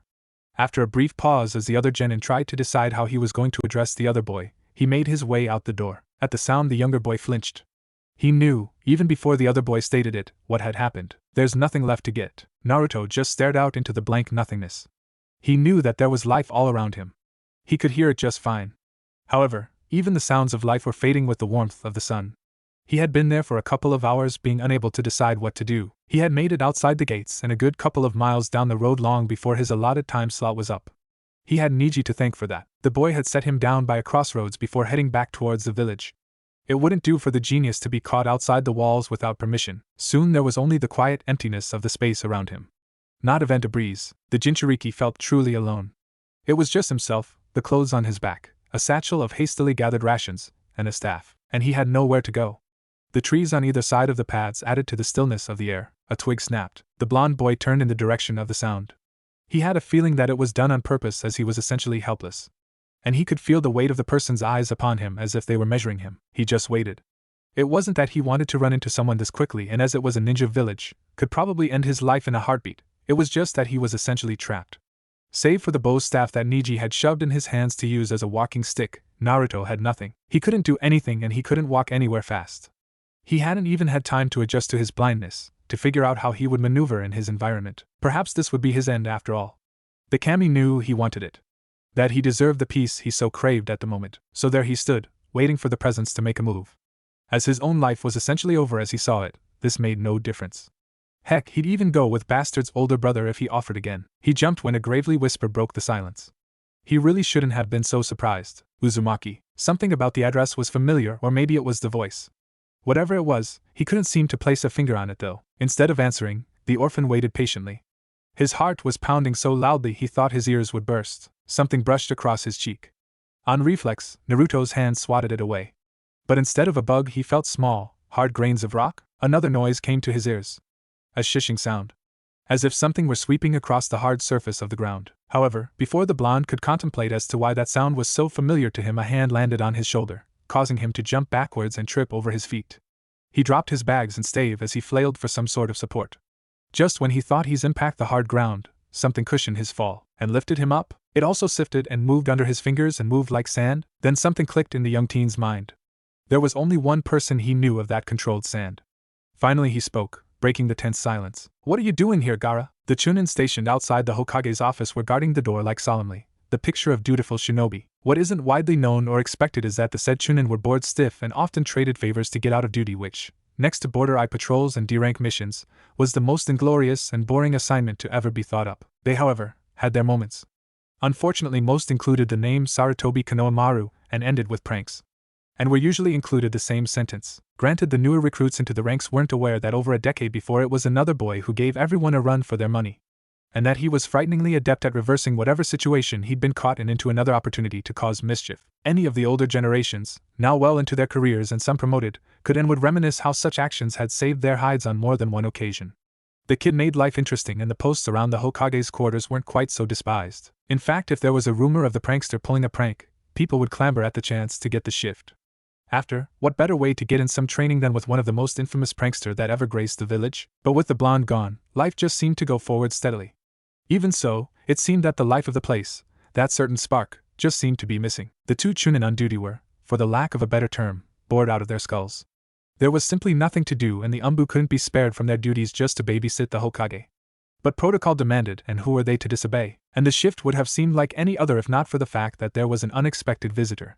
Normally he wouldn't have even bothered going through normal entrances, but there he was, waiting for them to move aside. Of course, neither wanted to move from their positions. The interrupting the Hokage was dangerous at best and excruciatingly painful at worst. And they weren't taking the rap for anyone, not even the Gama-sanin. He could go dig his own grave. They were quite content as they were. "Let me through, I have business with the Hokage." "I'm sorry, but Hokage-sama is busy at the moment. You'll have to see the receptionist and schedule an appointment." The braver of the two guards spoke up before cringing under the glower sent his way. "Do you know who I am?" Not giving either guard a chance to reply, the old hermit continued ranting. "I have pertinent information for the Hokage, and you deem yourselves worthy enough to stop me? Sir, I'm under. I don't care if the daimyo showed up and threatened you with treason. You will let me in." "I'm sorry, sir, but that will quite impossible." "Let me through, damn it! Our orders." The door to the office slammed open, cutting off the guard and causing all three to jump. A red-faced Hokage fumed with her eyebrow ticking dangerously. "Will you all just shut up?" Three stunned expressions stared at the woman. She hadn't been that emotional since she took office. In fact, it was a bit frightening. Jiraiya, recovering first, decided to take the lead. He did, after all, have some important business with the Hokage anyways. "Well, happy to see you too, Harem." "Well, I'm not." "Why are you harassing my guards?" "I have the reports you wanted," the hermit pushed on, ignoring the question, "and some information you would find interesting." "Uh-huh, and what would you have that would be of interest to me?" "I'm not posing for your Ika centerfold. As amusing as that would be, I believe news of Suna's stance on your successor and future relations with other villages would be slightly higher on my list of priorities." This caused the Hokage to pause. It seemed she wasn't the only one interested in Konoha's Hokage candidate. And if what Jiraiya was implying was true, then politics as they knew it would forever be changed, and not necessarily for the better. "Fine." She opened the door wider, and, not one to keep a lady waiting, the Gama-sanin strode in. The Hokage eyed her nervously sweating guards. "No one is to disturb us for any reason, am I clear?" "Hi, Hokage-sama." Both snapped to attention. Good. She turned to close the door, pausing a bit before issuing one final command. One of you get me some sake, we're gonna be in here a while. The door snapped shut, leaving two miserable-looking nin to bemoan their fates. Hi, Hokage-sama, Gaara, Uzumaki. What are you doing here? It seems Konoha has finally shown its true colors. Naruto couldn't say anything and his tongue seemed frozen. How could he? Especially now when his heart was just as damaged as his body and spirit. The boy shook his head as if trying to regain some semblance of the spirit he had by jump-starting his brain. What do you mean? Gaara just tilted his head and looked at his blind counterpart. Was the blonde really that naive? Yes. Yes, he was, if his previous experience has taught him anything. Even if they could connect on a fundamental level, the blonde was still foolishly innocent, or willfully ignorant. There was no way he was going to leave behind someone who could understand his pain. Someone who claimed his friendship and accepted him, an equal. Come, where are we going? We are going home. And for the first time in what seemed like ages, a small smile graced the Jinchuriki's lips. Home. For the first time in his life, he was going home. A polite knock at the doors brought Gaara's concentration towards the intrusion. Whether or not it was warranted, the staff always walked on eggshells around their leader. Not that the redhead minded, as they were extremely polite about their intrusions, but it irritated him as he had to receive them even if it was in the middle of an important topic. Kazekage-sama, forgive my intrusion. Of course. With a slight nod, he indicated that the visitor should take a seat. After all, it wasn't every day that the diplomatic ambassador from his ally dropped by his office. Even in light of the rather disturbing news that was coming their way. With a mental sigh, the young Kazekage put aside his recent acquisition. It had been enlightening to say the least. The diplomatic missive he had been going through lay forgotten in favor of what the liaison had to say. As I'm sure you're aware of the situation in Konoha, I'll waste no time in getting to the subject of my intrusion. The stoic facade leaned back as though mentally sifting through what he had to say and what he wanted to tell. Go on. As you know, Naruto stood defensively over his fallen squad members. They had been ambushed. Blank cerulean eyes stared at the mass of human flesh before them, carefully concealing the tightly controlled rage within. Of all the times this had to happen, of course it had to be right after he'd received the secreted information from his Kage. It was also lucky that the offenders had caught him when his eye covering had been taken off for a moment. However, what was coming from them was worse than any offense of catching him unawares, no matter how brief. Luckily, they were out of Suna and out of the Wind Country, on a mission. And well, so many variables could happen on a mission. It was probably also the fact that his current team was facing some of the elite forces from the Grass Country. And every one of his comrades were either injured or unconscious. Ironic how events always worked out like that on important retrieval missions, especially when said nin was a part of the crowd before him. However, there was one distinct difference between them. The nin, whom had been assigned his teammate on various occasions, was not someone he'd consider close, and he had no qualms about killing the shinobi either. Gaara must have considered his attitude at this moment, because all he needed to do was bring back some proof. The head would do rather nicely. So this is the infamous Maelstrom. One of the Kusa nin had apparently been gauging him. Not much, is he? The grunts and nods of agreement were all Naruto needed to know to pinpoint the location of his opponents. He remained motionless, not allowing any of his thoughts to leak out into his movements. Something poked his side. It was all Naruto could do to remain still and not turn to hiss at the offender, like a prodded cat. You don't want to mess with me because when I fight I kill. Quit bore. One of the Kusa nin cut in annoyance, tinging his voice. Why? Came the whiny reply. Come on, look at him. He couldn't hit a fly even if he wanted to. He's the Umbu commander for a reason. A new voice cut in by then. It took the blonde only a moment to identify it as the traitors by the dialect and the accent. The only reason he got the position he did is because he's the Kazekage's pet. Naruto couldn't keep the memories of the last 15 years from flooding back in all their bitter brilliance. Every word, every insult, played through his head with startling clarity. Life had not been easy for him, when had it ever? But it seemed the entire world was out to get him then with his weakness. Bullies couldn't resist the lure of such prey. It was also the reason why he was the strongest. Why only the Kazekage himself could maybe take him on one-on-one in combat. And why he was respected, feared, and loved in his regiment, and Naruto had never spoken a word to Gaara about it either. He refused to completely depend on another. He never had. He was too independent and headstrong too, and that way of life was too ingrained in him. Besides, you're blind, helpless, weak, handicapped, useless, pathetic. It had taken 10 years to somewhat repair the damage inflicted upon his psyche by his native home. And it would probably never leave either. He couldn't even have a normal relationship with another because he simply didn't know how to. It's a pity, really, you could have been so much use in our ranks if you could see. The ninja jeered while his backup looked on confidently. After all, the rumors about this blind man were obviously exaggerated, especially if he and his team were taken by surprise so easily. Or better yet, the position you were rewarded just because the Kazekage's taken a shine to you could have gone to someone who earned it. If he was looking for a reaction, there was none. The commander was just as impassive as ever, even with most of his head exposed. Come on, let's complete this mission and go. The ninja continued to ignore the voice of reason as they curiously studied the blonde. Even in their small villages, the infamous maelstrom of the desert was quickly becoming something of a legend along with Salamander Hanzo, the Densetsu no Sannin, 7 swordsmen of Kiri, and many more. The traitor, feeling ridiculously assured of himself and confident with his backing, continued to taunt the commander. Some of the younger Nin and the ones with grudges against Tsunade joined in. Weak. Pathetic. Hey, did you know he was pushed around by an academy student? A first year at that. You're not that weak, are you? If you aren't, prove it. How so? It speaks. One of the Kusa Nin was shifting. It was clear that he wanted to leave, having stayed in one place for far too long. They were still within the Wind Country's borders, and the longer they tarried, the less of a chance their mission would be completed, even if they seemed to have the advantage at the moment. However, some of the more sadistic squad members threw a little caution to the wind as the commander had yet to speak or move. They began circling the lone Nin, obviously taking advantage of their numbers. You see, we have this little game, but the thing is the consequences are fatal. If you survive, we might let you go. You have all this big talk about you, Blindy, but can you back it up? The only warning they had was a near hoarse whisper as the blind shinobi shifted into a ready stance. Naruto blurred out of sight, his voice hanging in the air. Let it rain blood. The surprise attack from the down Nin took out a good portion of the Kusa Nin on his command. It was a clever ruse, risky but successful. It had been a massacre. The traitor Nin found himself looking into the lifeless orbs of the stoically cold Umbu commanders. It was an unnerving experience, and sent jolts of fear rushing through him. It took him a moment to realize the blonde was speaking and another 5 for the word's meanings to register. You should know I hate to lose. With that, Naruto's fist blurred and smashed into the traitor's head, sending him crashing to the floor with a sickening thud. The crack of his skull against the dirt was all he needed to know that the other Nin was down. The Umbu commander looked down at the unconscious Nin before shaking his head in disgust. Idiocy, no matter how well disguised, would always follow the ignorant. You talk too much. The commander pulled out a length of wire from his pack and began securing his prisoners. The last thing he needed was for them to get away while he was tending to the injured on his team. He also needed them for questioning. The arrival of the Kusa shinobi was unprecedented, and their poisons needed to be dealt with. Soon, the blonde just sighed. He wasn't looking forward to any of this.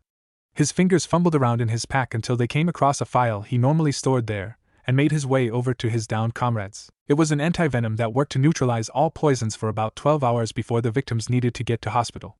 It was enough for now. A quiet knock at the door brought the aged Hokage out of her reverie. The news she had received from Jiraiya was definitely worth the intrusion. What, or rather whom walked through her door, was not someone she had been expecting any time soon. And he wasn't anyone she wanted to see at the moment. What do you want, Uchiha Sasuke? Hyuga Niji. An austere voice boomed across the chambers. You have been chosen as the official liaison between the Konoha and Suna. Not allowing the shinobi to acknowledge the statement, the speaker continued. As per official request that the diplomatic party be of privileged lineage, the most suitable candidate was needed. As the Hyuga heiress is in the middle of her trials and unavailable, and your other relation is indisposed, naturally the obligation of duty fell to you. What say you in service to your village? Do you accept this mission? The now 23-year-old Jounin was quietly thinking over what was just imparted to him and deciding where he fit in this. The mission itself wasn't really a question. He would go no matter what his personal grievances might have been. Not that he had any, but when one was commanded to do something, and as shinobi were especially disciplined people, trained to follow orders without question, arguing and personal preferences became moot points. Logically, it made sense to send one of Hyuga blood. After all, they were trained from birth to read people, detect falsehoods, and above all else, learn the art of diplomacy like the back of their hands. Niji knew even the lowest branch member could play the high-stakes political games if the situation called for it, and when the council commanded something, generally they were obeyed. The Hokage had allowed them to legitimately gain a solid holding within the power play for Konoha's political atmosphere, and it had increased over the years. What will my objectives be? To maintain the peace between our villages and detect any early threats as well as pertinent information. You will be our eyes and ears within the Suna. We cannot fully trust to their judgment in matters of importance, as past events have shown. We have made that mistake before when they aided the invasion 10 years ago. Another concern of ours is their choice of Kazekage. The selection has us questioning the wisdom of staying aligned with such a village. Niji took a moment to absorb the command. So they wanted him to spy while under the guise of a diplomat. He wasn't surprised in the least. Konoha's goodwill and whatever reputation the Sandaime had established in his long reign had invariably disappeared long ago. Come to think of it, that was about the same time Uzumaki was banished. Regardless of the circumstances, he had nothing to lose in this exchange.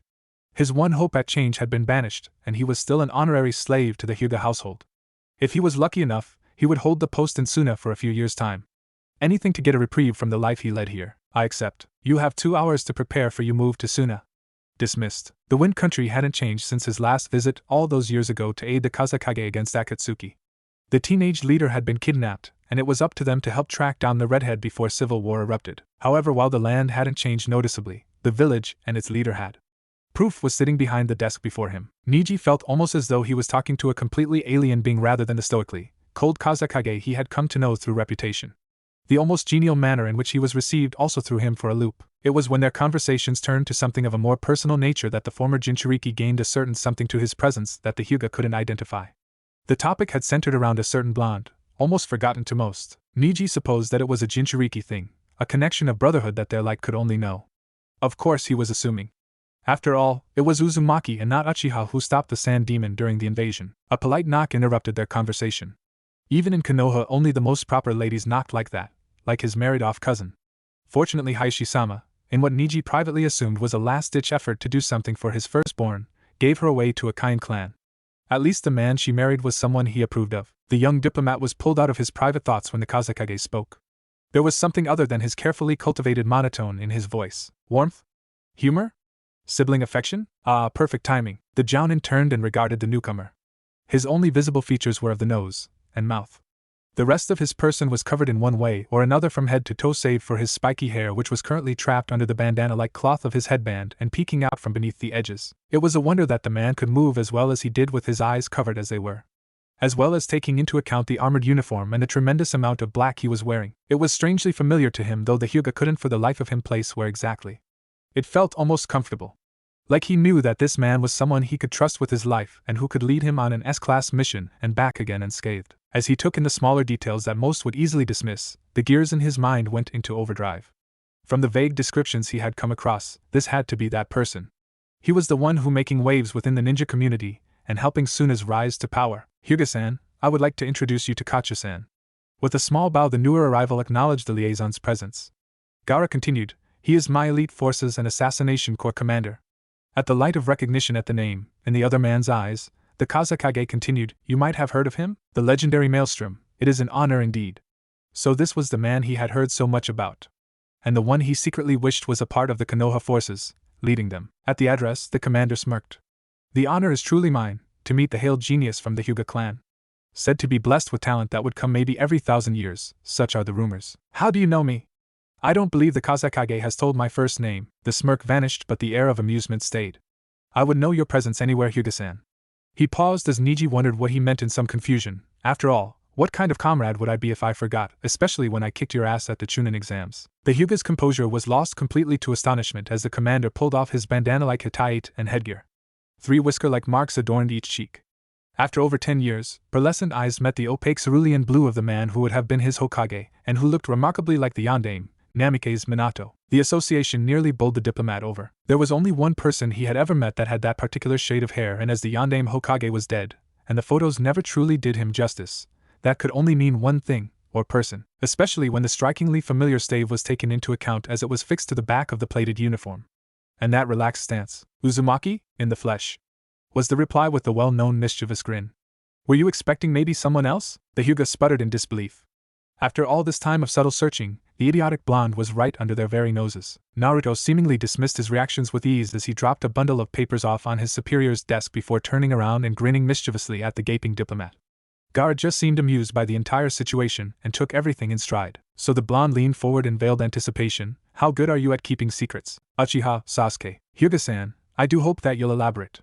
The fiery-haired man replied somewhat testily, though how that was possible with a monotone voice was beyond the Hyuga. Gaara, for his part, just raised a non-existent eyebrow. As I'm quite sure you received intelligence on the successor to the Hokage, I'm sure you are well aware of the economical situation within Konoha. Niji was almost positive that this man knew more about their situation than even the higher echelons themselves. Gaara was an excellent Kage, and even superior at reading others, not to mention the much begrudged and excellent nin working for his village. Suna was rising in power and every village knew it. Konoha had long since passed its golden age just as Awagakure had before it. That wasn't to say that the quality of nin had declined, it was just that their forces were dwindling and the older populace was resigning. The Kazekage gave away nothing. His stoically emotionless mask was fixed in place. The Hyuga diplomat soldiered on, hating some of the requirements of his position, such as talking in vague and or diplomatic terms. Then you must know if that I am here to ascertain your view on this development, and whether or not a new treaty will have to be forged. The young Kazekage leant back in his chair. Your council is assuming then that this appointment will be met with little approval. Indeed. Then why is it you and not they approaching Suna affirmation of our agreement? As official liaison, I am the most immediate and plausible solution and therefore can immediately ascertain whether or not this alliance will still prove beneficial for both our villages. The Kazekage regarded the ninja before him. The man obviously didn't want to be in the position he'd been assigned, though he covered his distaste well enough. And Konoha wouldn't take too kindly to reassignment of any kind, especially if the one in question was a Hyuga, branch family or not. Also, if what his contact in the village had reported was true, Konoha wasn't letting their senior-ranked Shinba retire. Still, they weren't strong enough. In a few years, as Naruto had predicted, perhaps they would be able to stand on their own. However, as of the current moment, Suna could not afford to cut ties yet, and as Kazekage he was obligated to do what was best for his people. Not that he himself minded. After all, his Black Ops commander and siblings wouldn't hesitate to put him in line if any of his actions caused harm to his village. He'd relied on the blonde's idealistic views of what a Kage should be as well as advice regarding his people for years now, and so far it had served them well. And Gaara for one wasn't about to ignore that. Jade green eyes locked on to the patiently waiting ambassador having come to a decision regarding the current situation of the time. Niji for his part was exerting monumental control over himself, as he tried not to fidget. What he'd been asked to do is essentially demand allegiance of another village. Something that was highly irregular and had potential to cause difficult diplomatic relations between the villages, something he personally could ill afford. Niji had no intention of starting a war between the allied villages. Gaara had garnered a reputation of being an idealistic and powerful Kage, and it would take very little for the other village to fall in line with Suna should Konoha start something. Unfortunately, the current ruling body in the Leaf was semi-blind to the fast-changing politics of the world around them. After all, Konoha had been and still was a superpower in the world of shinobi. I see. The redhead's reply was stiff. Konoha was basically testing their tenuous bonds with Suna by asking this. He didn't need to convene with the village elders to know what their reply would be. Niji had no idea what to expect, though he hoped that Suna would have a positive answer for them. Well, Suna has no plan to change our agreement with Konoha at this time. What was left unsaid was, no matter what our reservations might be, though the undercurrent was there. That relief flooded the Hyuga's features for a moment before being shuttered behind the perfectly blank mask that all politicians wore. Gaara, astute as ever, smirked inwardly but held his tongue. 2 years of diplomacy had taught the Hyuga well, but not enough to hide from one such as himself. It looked like Konoha needed their support for a little while longer. Niji, eager to move on to his more preferred task, continued on. No doubt the Kazekage found amusement in his discomfort. Gaara always did unnerve even the best of politicians. I also have a separate topic which I was personally asked to speak to you about. Oh, yes, the Hyuga held up the missive he'd brought with him. Tsunade-sama had thought it best to include Gaara, and Suna by extension, with this potentially explosive information. Hokage-sama thought it best to inform you, privately, of some rather sensitive and extremely grave news. Oh, and what might that be? It was no secret that the Hokage thought less of her village than was reputed before her election to office and therefore most likely withheld some important information. Though Gaara supposed on her favor she did keep up excellent relations with Suna, Jiraiya-sama had uncovered some clues as to the whereabouts and activities of some rather dangerous individuals in his search for Akatsuki. Well, if that wasn't a way to get his immediate attention, Gaara didn't know what was. After all, if Akatsuki was involved, he'd have to prepare for the eventual fallout as well as protect his commander. Precious few knew of the blonde's predicament, and the Kazekage would like to keep it that way. If the accursed Red Dawn showed up on their doorstep again demanding they hand the commander over, well, the consequences wouldn't be pretty. Though he had no doubt as to the strength of their forces as well as their victory over any attacks, the Redhead would rather not have that particular group troubling his own. He and by extension status needed Naruto's status to be delayed a bit longer before being revealed to the world or, ideally, not at all. And it would be cold, snowy day in Suna before they gave up one of their own, especially one as powerful and respected as his commander. That wasn't even taking into account how powerful and cunning the ninja had become. I take it he located them? Or, at least, some of the identities and abilities? The Hyuga shifted uneasily, causing the Kage to frown inwardly. Niji just handed over the packaged documents, waiting until they were in the Kazeki's hands before elaborating. Yes, he did uncover leads as to who they might be. There are also disturbing connections to other villages and some possible motives. The specifics are within the package. He gestured towards the missive. I see.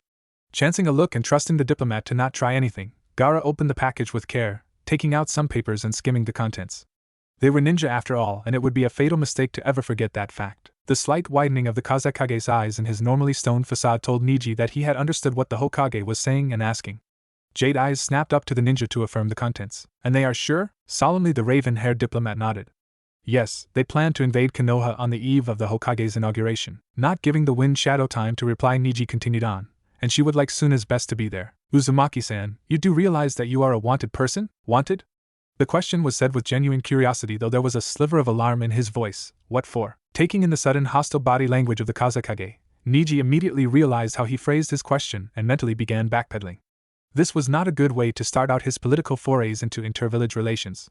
Perhaps I phrased that incorrectly. The Hyuga cast weary glances at the stoically hostile facade of the youngest Kage to ever gain his title. He didn't know Gaara, even with his genial welcome from the man, and had to practice caution with his words. Their villages might have been allies, but they were by no means comrades. A select few of us have been searching for you for a while, discreetly of course, just to look out for you. The reply was cool, causing Niji to stare at the blonde. Naruto had, once upon a time, never acted cool towards his birth home. It was always Hokage this, and being the greatest ninja ever that.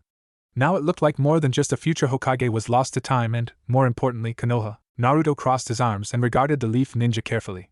Niji was slightly unnerved by the action and secretly wondered if Suna had found some way to restore the blonde's sight.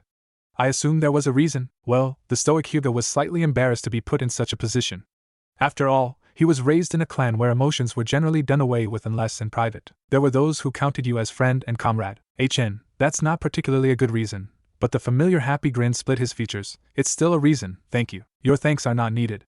We did it because we wanted to. No one forced us to. Naruto nodded in acknowledgement. After all, what was there to say? He felt a slight lightening of the weight on his soul knowing that there were those whom actually did care about him. I trust you'll hold your tongue regarding my current whereabouts and status? If that is what you wish, it is, then you have my word. The blonde dipped his head. After a moment of silence, he continued, might I ask who was searching for me? They would be my cousin, Hyuga Hinata, Yumino Irika, and Jiraiya of the Sannin. If the blind ninja was surprised by the lineup, he didn't show it. Though he did blink. No one else? None of the rest knew you well enough to go looking for you. Academy, a botched Chunin exam and the retrieval mission hardly constitute camaraderie. Gaara watched his second-in-command. It was hard to read him right then. Though the redhead supposed, the news that you hadn't created bonds strong enough to garner attention was a painful revelation to have. He knew he would be dragging the blonde off for a sparring session in the desert later, if anything, to beat the angstitar out of him. A trick he learned a long time ago. Perhaps if you had been put on another squad, they might have also added their efforts. Why not you? Naruto cut him off. It was one of the questions that made the Hyuga genius somewhat uncomfortable, even though the reasoning behind it was understandable. I had to distance myself. I was seen carrying you out, and thus watched under close suspicion. That makes no sense. It doesn't. The changes in security were instituted shortly before Uchiha's attempted defection. An older political figure, by the name of Danzo, had pushed for more security and a stronger ninja village. He had much support under his control and was able to put a lot of legislation through. What you didn't know was that after the Uchiha retrieval mission, the Hokage had lost much power and is restricted in jurisdiction. Everything is scrutinized and inspected. Naruto, the way things are now in Konoha, even the slightest hint of fraternization with those not in the spy network is considered treason. Punishable only by death. Niji stopped talking as he let the revelation sink in. He too had been shocked at the changes. It seemed that whoever was trying to control the strings of their village was gearing for all-out war. As I'm sure Kazekage-sama here has apprised you of the politics, you should know that there was nothing either Sannin could have done to help you. Even the concession of banishment was the best you could have hoped for. I know, Hokage-sama had pushed for more leniency, but she had solid opposition within and without the leadership of the country. I knew that a long while ago. Perhaps if you had the support of your Jounin-sensei and the remaining squad member, they might have considered it. He is well known, and as a student of the fourth, his words would have weighed support in your favor, which is why I forgive her. Niji watched the blonde carefully. He had been surprised by the admission and also more aware than anything else that time had changed the Jinchuriki. Something within him mourned that loss. She hasn't forgiven herself, you know. She blames herself for not doing more for you. Of course she hasn't spoken to anyone, but we all feel the same way. You mean at least those who cared. The blonde replied sardonically. Niji conceded. So what now? Niji pondered. What now indeed? Was all Gaara could say. Courtesy dictated that he be there in attendance to show Suna's support. And as the most recognizable Kage, he and not a liaison needed to be there personally. However, he couldn't leave his village unguarded and therefore vulnerable. Thankfully, he didn't have to. Has she specifically asked for anyone by name? No, the ambassador shook his head. She just wished for the extra support, as there have been rumors about the power each of the Akatsuki nin wield. She does not have faith in her own? No. And why would that be? Gaara peered at the diplomat. The dissension within Konoha's ranks was become quite apparent over the years, much to their chagrin. He was also well aware that some of the other villages, major and lesser, were looking for a prime opportunity to pounce. That said, they also knew that if Suna made a strong show of support for the aging superpower, that their chances of success would be slim to none. And while the political figures ignored Suna's rise in power, the other countries and villages did not. Whether he or Naruto liked it or not, Gaara knew they were being watched closely. Niji took his time to answer, choosing his words with great care. Betrayal, of any kind, never went well with ninja villages, especially ones where certain military leaders would rather kill their tools than have them betray them. A very good example was Root. Our forces have been compromised by an internal organization. There is no proof, however, but both Sannin suspect something, and they'd both prefer if their trusted allies would ensure sabotage is thwarted. Would not our presence give the perfect excuse for them frame us? That is why the Hokage is hoping that you will bring only your most trusted and finest. The Hyuga genius paused for a moment. A small entourage, if you will. That is acceptable. Any larger, and they would have considered us an invasion force. Though, traditionally Suna has always brought a large entourage when something of this importance requires our presence. Then again, from what you've told me, that's probably what they are factoring in. The Kazekage nodded. However, even a few powerful ninja would be enough to make anyone nervous. How well known is the strength of our forces? Niji sat back. He didn't really know how to answer the man. It was actually embarrassing that the information they truly had was minimal at best. Especially since he had virtually been living in Suna for the past 3 years. On one hand there was Gaara and his siblings and perhaps 1 or 2 other jounin, but not much else was known about the strength of the village. Naruto didn't exactly count as he was only a whispered and much scoffed at rumor, said to bolster up the image of the desert village. No one had really seen the Black Ops commander in action, or lived to tell about him, which was more likely, and Suna wasn't talking. Considering the fact that he had indeed secured the agreement of their ally at the request of the Hokage, he was considerably relieved that the man before him was placing stipulations on the agreement. That said, it was considerably disheartening to see that they would only have a few there to provide a united front at the inauguration, and not a force to ward off the impending attack. Niji was almost certain that it was going to occur. Nothing the old hermit ever turned up was idle information. Niji was pulled out of his thoughts at the impatient air that was surrounding the red-headed leader. He must have been sitting for quite a while, and calmed or not, the Kazekage wasn't one to be kept waiting. Nothing of value really.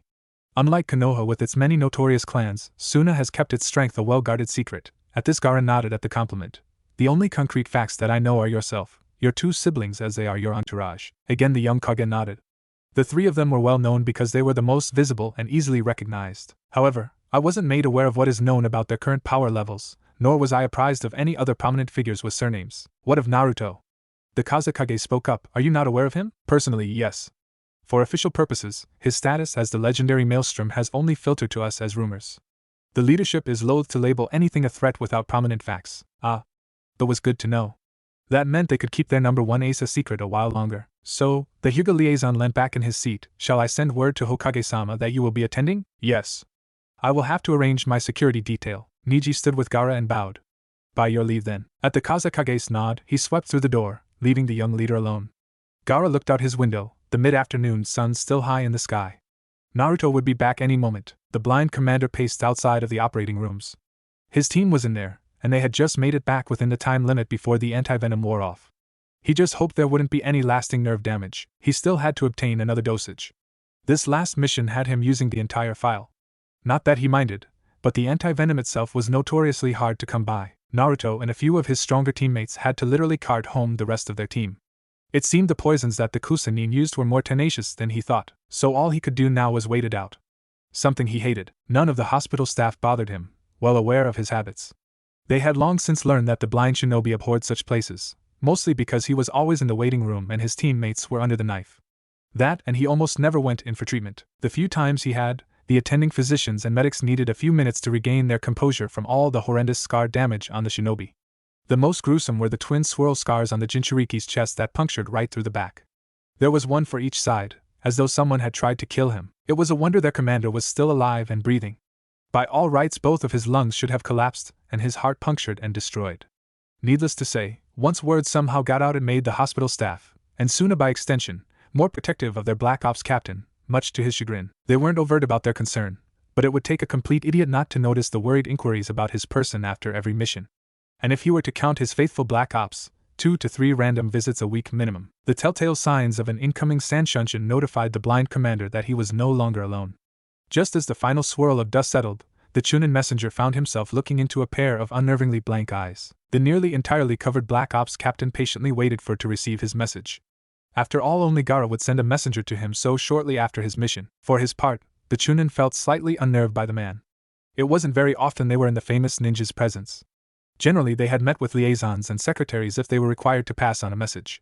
With a swift bow, he delivered his orders. Kachu-sama, Kazekage-san wishes to speak to you. I'll be right there. With a nod, the Chunin-shun shined away in a swirl of sand, leaving nothing of his presence behind. Naruto hailed a nurse and asked her to verify the conditions of his teammates. After all, who knew if he was going to be back in time for them? As captain and mission leader, he was responsible for bringing the news to any family. It was a job he hated, and unfortunately it was a necessity. It was quiet in the Kazekage's office. Gaara was seated at his desk, looking out the window. Gaara had been mulling the diplomat's request over in his mind. No matter how he looked at it, the entire situation was less than desirable. Showing up for the Hokage's inauguration was nothing really other than a matter of inconvenience, and Gaara normally didn't mind. It was the during and after that he wasn't liking. It smelled of deceit and a setup. They were ninja, yes, but Konoha, and some of its higher-ranking officials still held grudges against them. And what most people tended to forget was that politics still had a disgustingly powerful place in the world. With the right twist and the wrong situation, Suna could very well be doomed. Or they could demand something of vital importance to the desert village. Either way, Gaara didn't like it one bit. He would honor his alliance with Tsunade. She had made a personal request of him and his village, and he would do no less than fulfill it for her. "You wanted to see me?" The well-known voice cut into the young Windlord's musing. "Yes." With even turning from his current position, the young redhead continued on. "I have received a personal request from the Godame herself. She would like Suna's best to be there for the inauguration." Naruto made no move. He would find out eventually anyways. Gaara wasn't the type to beat around the bush when it came to his men and his village. Akatsuki planned to attack Konoha during that time, and she would like to ensure the safety of that village one last time before she leaves permanently. What are Akatsuki's motives? Gaara finally tore his unseeing gaze away from the scenery, and looked at his second. According to the Hokage, revenge might be a possible motive, and you. Apparently they believe you were hoarded away somewhere and locked up. The blonde made a disgruntled noise. They should know that Jinchuriki are held in contempt, especially in Konoha. Gaara's captain tilted his head to the side and pursed his lips.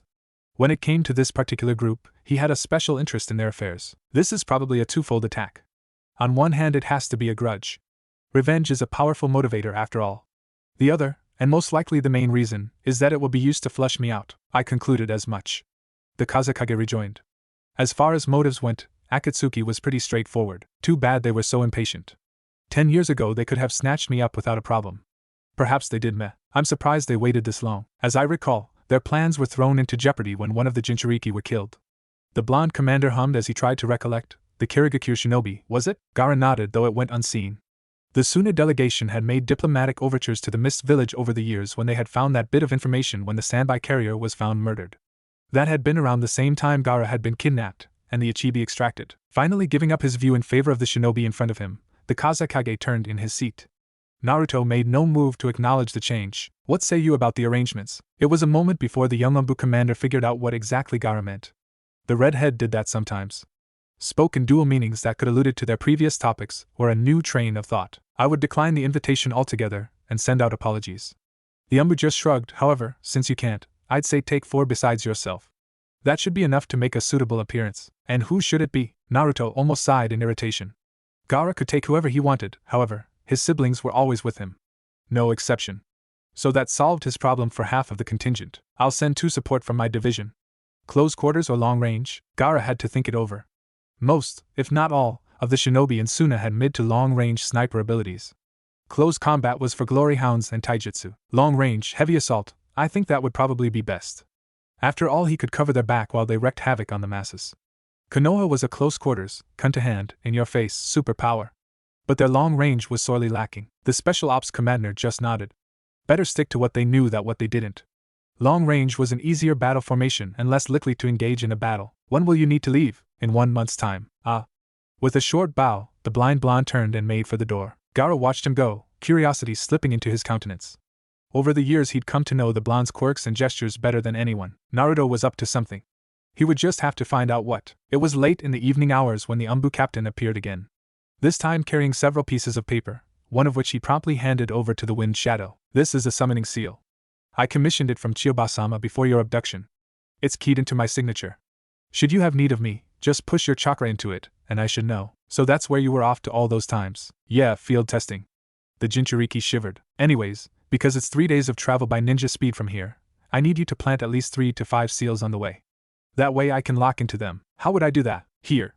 Naruto handed over a small stack of few identical seals. You'll just need to apply them to a surface with your chakra.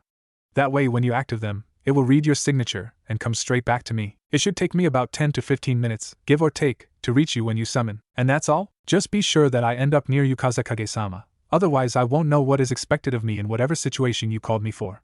By your leave. I have to arrange the guard and a chain of command while you are away. Gaara nodded.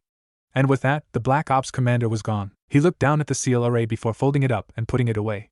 Knowing his commander as he did, the blonde never gave up one of his trump cards unless it was an emergency. Gaara had a sneaking suspicion that he would have to use them. Naruto always had this uncanny sense for the future. Not premonitions or anything like that, just this feeling about how things were going to go. Gaara just hoped that he really didn't have to use them, because he really didn't want to involve Tsunade in a war. Pale eyes watched the last wisps of smoke float into the cool morning air. Only the surrounding native vegetation witnessed the ghostly vestiges of what had been a small blaze the night before. The trip back to Konoha, whether in haste or not, was always taxing. Neji could hardly believe a quarter of a year had passed since he was first assigned his duties. Now, though, he was due to report back to his home village and hold council with the political heads. Tsunade, while not as large as Konoha, was still fairly large where shinobi villages were concerned, and, if his private ruminations held true, would soon be more than a match for Konoha at its height of power. And as much as he didn't want to openly admit it, the Hyuga branch member was beginning to feel more at home in the desert village than his own native dwelling. The pupilless eyes gazed blankly into the faintly smoking embers, mulling over his address to the council and Hokage. The trip had surprised him to no small end. The council wouldn't be very happy with him. The specific lack of information made him sure of that assumption. And it wasn't for lack of trying. The information just wasn't there. Suna was a ninja village by the very definition. The genius couldn't truly tell what was and wasn't regular military or civilian. The only semblance of shinobi power that he could make out was the Kazekage's tower, distinguishable only by the kanji for wind, the watch guards, and the sometimes identifiable off-duty shinobi that went out with their families in regular civilian activities. It was as if the entire village took precautions against bloodlines. Granted, Akatsuki's kidnapping of the Kazekage most likely had a hand in the radical changes in security, but that didn't explain why the populace seemed to be near spy-proof. Niji's thoughts drifted. Once again Uzumaki had surprised him, and yet it should have been blatantly obvious. It was such a stupid move that it was positively brilliant. To hide in the ranks of a known village with a jinchuriki of its own that had ties to Konoha. And yet in the world they lived in, where misdirection and deceit were commonplace, a straightforward plan was most obviously looked over. The genius had to hand it to Gaara. The former jinchuriki probably banked on that gamble, and it obviously paid dividends in spades. To hide such an easily identifiable person in plain sight, and practically flaunt them in front of entire shinobi community, and yet no one being any wiser to said person's identity, spoke volumes of the redhead's tactical planning, as it also had the panache flair of Uzumaki written all over it. Niji knew the council wanted something on the mysterious shinobi simply known as the Maelstrom, and that he could either quell the rumors or inflate them. The information that was given to him was something of a test. The subtle knife, he was slowly learning, was a weapon it seemed both jinchuriki were more than masters at handling. By deliberately feeding him such potentially explosive information, they had effectively forced him into the delicate neutrality that politics called for, and the choice of exposing the jinchuriki and alienating Suna lay in his hands. Niji hardly was thrilled at the prospect of the inquisition that awaited him. In any respect, he was caught in the middle and only learning now what an entirely different animal international politics was compared to the more simplified military system of the ninja. And that he was literally thrown to the wolves. The Hyuga finally shifted out of his sitting position and kicked some dust over the remaining embers. He would have to leave soon enough. No. It was likely he wouldn't betray Naruto's trust. He had found him, and the blonde was obviously more powerful. That, and Niji honestly didn't see any benefit for either village, or himself, if he revealed such information. The rays of the morning light pierced over the horizon, pulling Niji's attention away from the dying embers. By the end of this day, he would be back in the Leaf and most likely summoned to council in the morning. The Hyuga shouldered his pack. Other than duty to his clan and Leaf, Niji could honestly say he had no ties to hold him to the village. He was trapped between politics and tradition there. He had no private life to speak of. And his loyalties to the village he used to have were being strained to the breaking point. His gaze inadvertently traveled back towards Suna's direction. Perhaps, he should at least consider what the blonde offered. Niji's thoughts were blanked from his mind. He'd consider it on his return trip. The prodigy's hand flashed through a few seals, and with a puff of smoke he was gone. Time was always a funny measure for the blonde commander. Sure, he could tell certain things such as the position of the sun, the conditions of the weather, and the temperature of the environment. However, as far as conventional methods of telling time was concerned, the blind ninja was rather helpless. That said, it seemed that the proposed collusion between the two Kages was soon at hand, and the blonde felt the weight of the entire situation bear down upon him. Regardless of whether he could read a calendar the conventional way or not, Naruto could somehow read the tension in the air and just knew what was coming. And so, there he was, a rising legend amongst many in Suna, looking out over the training fields of the Ansatsu to Kushibutai and contemplating his feelings regarding his former home and shattered dream. Emotionally, he could say that there was a wealth of bitterness which still clung to the thoughts of his native village. Physically, all he felt was an overwhelming sense of apathy towards his former home. And that made his mind and movements sluggish, being broken and then built right back up. Stronger, more focused, and very much jaded. He truly thought he had a handle on things. That he had come to terms with his new situation in life and was content. Not happy, but not completely bitter. Just driven, and it seemed so smooth too. For once his life seemed to have direction and purpose. To serve and protect. He had a family in the unconventional sense that he had no choice in the matter. When the Kazekage says so, it is, well, so? Gaara doesn't exactly ask with a please, and now this. He shouldn't care, not really. Once they evicted him, that dream was supposed to die. And he didn't really have a heart to compete with Gaara over the Kage position, but this was the position of Hokage. The title of heroes. His childhood dream. Naruto frowned at his currently spiraling out of control thoughts. If he kept this up, Gaara would send Kankuro or Temari after him to beat the tar out of him. Or even worse, drag him out into the desert himself. They had always said he was too emotional. That he needed to be more realistic. The whisper of sand alerted him to his superior's arrival. The covered blonde made no movement to acknowledge the man. Naruto, the redhead's inflection became soft. Talk to me. Gaara was unsure if his second would reply. Even after all the time that passed, Naruto could be notoriously tight-lipped when he set his mind to it. However, the Kazekage had no pressing engagements that needed his attention, and if he did, they would be delayed on his order. The health of his Black Ops commander was more important where he was concerned. He could afford to be patient. The red-headed man slid into a comfortable seat, one arm resting on a knee as he looked out on the quiet field. It was a good few minutes before the blonde roused himself enough to reply to his superior. About what? Not bothering to spare the blonde a glance, the young Kazekage returned. This news, it bothers you? Yes. The quiet reply, so unlike the boisterous blonde that most who had known him to be in his younger years, spoke volumes as to the tempered steel that lay behind the Hittite. Gaara simply waited him out. Years of dealing with the blonde had taught him the best ways of gaining information from the man. Naruto gave a small sigh before slumping a bit. He shoved his hands in his pockets. I had thought I'd gotten over it, you know? That part of me was gone. And yet, the Jinchuriki seemed to struggle with his words. Even after all this time he was never good with expressing himself. And yet all I want to do is jump up and challenge the bastard for the position, like I promised Konohamaru all those years ago. He gave a helpless shrug. Gaara had transferred his gaze to his brother-in-arms during his ramblings and saw the confusion that lined his mouth, the only visible part of his visage. I still want to protect them, you know? His mouth curved downwards in a frown. I don't understand at all. The redhead waited. He knew something had been weighing on the man's conscience. It didn't take a genius to connect the dots, especially with what he knew of the blonde's character. How can I still want to protect them and have all this resentment? There was a tightness in his voice and Gaara could almost imagine a younger version of the man gesticulating wildly with his hands to try and get the point across. The confusion was all too clear along with a few other emotions. Suna is my home. They have my allegiance, and yet I would still fight for Konoha. I still want to be Hokage.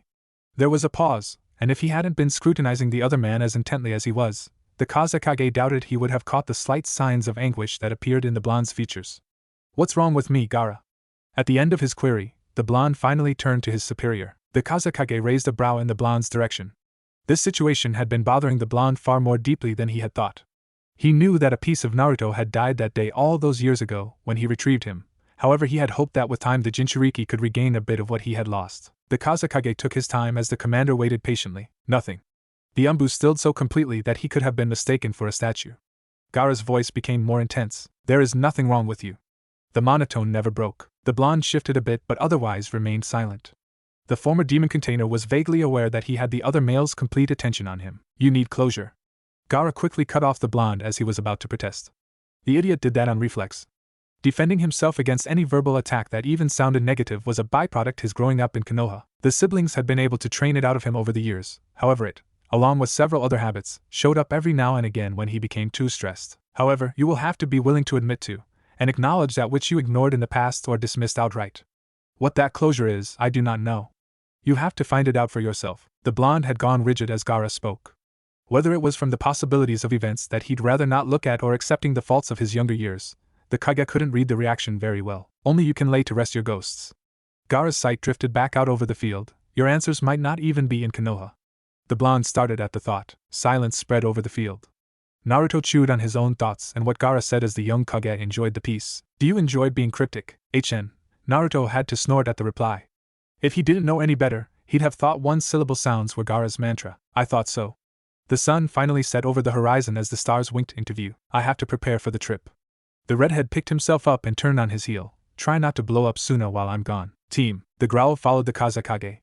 Gaara smirked. Everything would be alright. Tsunade drummed her fingers across the lacquered surface of her desk as she nursed a small saucer of sake. Within a fortnight Konoha was gaining a new leader and a new age for the leaf would begin. Everything seemed to move according to plan, She had no reason to be bogged down with paperwork. The news Jiraiya had brought her definitely caught her by surprise. Akatsuki had been relatively quiet these last couple of years, and she had hoped they had dropped off the face of the earth.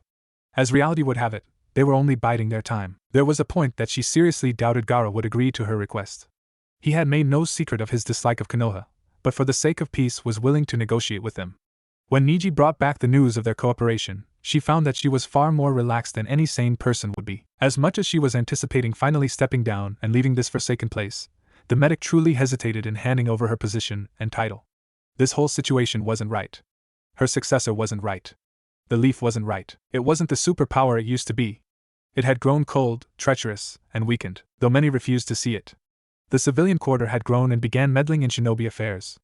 More rights to this. More restrictions on that. Their power was slowly being drained by the non-military populace. The shinobi were feeling it. The recruitment for the academy was at an all-time low as parents discouraged their children from entering. Standards, though not very stringent but nonetheless effective, were lowered and the quality of their ninja was slowly declining. The populace was losing faith in the backbone of their economy. They were trading excitement and danger for something more stable and safe. The older recruits obviously felt the pinch. And this new appointment, while it did bolster the morale of the civilians, upset a great many of the military hierarchy. Names, while good, were only as good as the skills and abilities to back them up. Uchiho, while a respected founding clan, had to maintain a standard because the rest of the populace expected it and forced them to prove their mettle. However, that was slowly changing as well. The blonde sighed softly into her sake and closed her eyes. She was so tired and weary. Soon she would be able to leave. One day she might return. The medic just hoped that the village would be standing by then. The 2 weeks passed by quickly for the sand. Missions began growing and spies were rooted out. The Umbu's reputation became notoriously infamous as yet another unfortunate soul or two had to be admitted for psych evaluations before Gaara could put them back into active duty. The sparring fields in the desert had grown incredibly large as the Kazekage vented his frustration on the source of his paperwork ire. The rumors of seeing the limping commander after each session had grown in that time, much to the siblings' amusement. Niji had returned to Konoha to deliver his quarterly report and fulfill clan duties. However, with all the mayhem and chaos, agendas were set and order was achieved barely. The day of his departure, the former Jinchuriki found himself in awe and somewhat confused. The grin he was receiving from his second hardly filled him with confidence. Gaara stared back at his stalwart commander. "You didn't have to do this," he softly spoke as he gazed upon the defensive wall that surrounded their desert village. Every tier, from the lowest academy student to the highest-ranking jounin, was lined with ninja. His troops. His people. They all stood at attention. Gazing back at his kage, Naruto returned equally. "I didn't. They acted upon their own." Gaara looked up again. The only other time he had this much acknowledgement was when Chio had revived him, and he woke up surrounded by his elite. They wished to see their leader off. The young leader returned his aquamarine gaze back to second. Just beyond the kage, waiting on him, were his escorts. Temari and Kankuro had to carefully hide their awe at the sight, though the pride shining from their eyes was unmistakable. "Be safe." The blind commander kneeled down in a traditional salute to his kage. Above them, lined by the thousands on Tsunade's defensive outer wall, the entire legion of ninja following suit. The blonde's voice rang out clearly in the silence. "Until you return." With a stiff nod, Gaara turned on his heel and towards his entourage, barely making a whisper across the sand. The 4 ninja awaiting him turned as well and headed out into the desert. The commander was still kneeled in a salute, steadfastly refusing to rise. A strong gust suddenly swept through the plain, whipping up a cloud of dust and causing the ninja to shield their eyes. When the wind died, every nin looked up. The Kazekage was gone. There was naught but the pale, golden surround of the land. A warm desert breeze picked up, causing grains of sand to dance in the air. As soon as he landed in front of the massive gates, Niji found himself accosted by the guards. The annoyed genius had almost used the jukin on them. The 2 newly promoted recruits were hardly intimidating, though he had to give their teamwork a nod. At least they knew how to work together. Jumping a ninja of his caliber was not a wise move. It seemed that lately caution was being thrown to the wind and an attack first ask questions later mentality was being fostered. In a way, he missed the semi-laid-back attitude Izumo and Kotetsu had projected when they took up gate duty. It spoke of different times, confident times, peaceful times. Niji didn't even bother to acknowledge the duo when he was given confirmation. He was more than a little annoyed at the delay. As a Hyuga and the hailed genius he was, after all, very recognizable. Niji swept past them and made his way into the leaf. Konoha hadn't truly changed over the years. There were a few more buildings popping up and the ninja were a bit more visible. But the people hadn't changed, not really. There were new faces as the next generation grew up and replaced the elder, but it just stayed the same. Niji couldn't explain the feeling, perhaps seeing as how Suna changed from his last visit and getting a glimpse here and there of what the sand ninja could do left him slightly envious. It was like everything was changing around them, and yet Konoha stagnated. The route towards the Hokage Tower took the young diplomat by one of the major civilian sectors and the largest market in the village. The genius surveyed the scene before him and mentally scowled. He couldn't help but compare the leaf to its counterpart. He could pick out at least a dozen off-duty shinobi plus active duty as well with just one glance. Unlike in Suna, Konoha's ninja flaunted their status openly. 10 to 15 years prior, that might have been acceptable. Back then, wearing the symbol of your trade was a trademark practice of the village. It was also a source of pride. It was a strategic move to show that they were powerful enough to flaunt their status in such a way as to leave an impression of visiting dignitaries. A familiar ponytailed head poked out of the sea of market shoppers captured his attention instantly. Niji might not have been under the man's tutelage during his formative years, but even he knew the ninja on sight. He had a rather trademark look about him. He made a decision in that moment. Sensei. He hailed the man before greeting him with a small bow.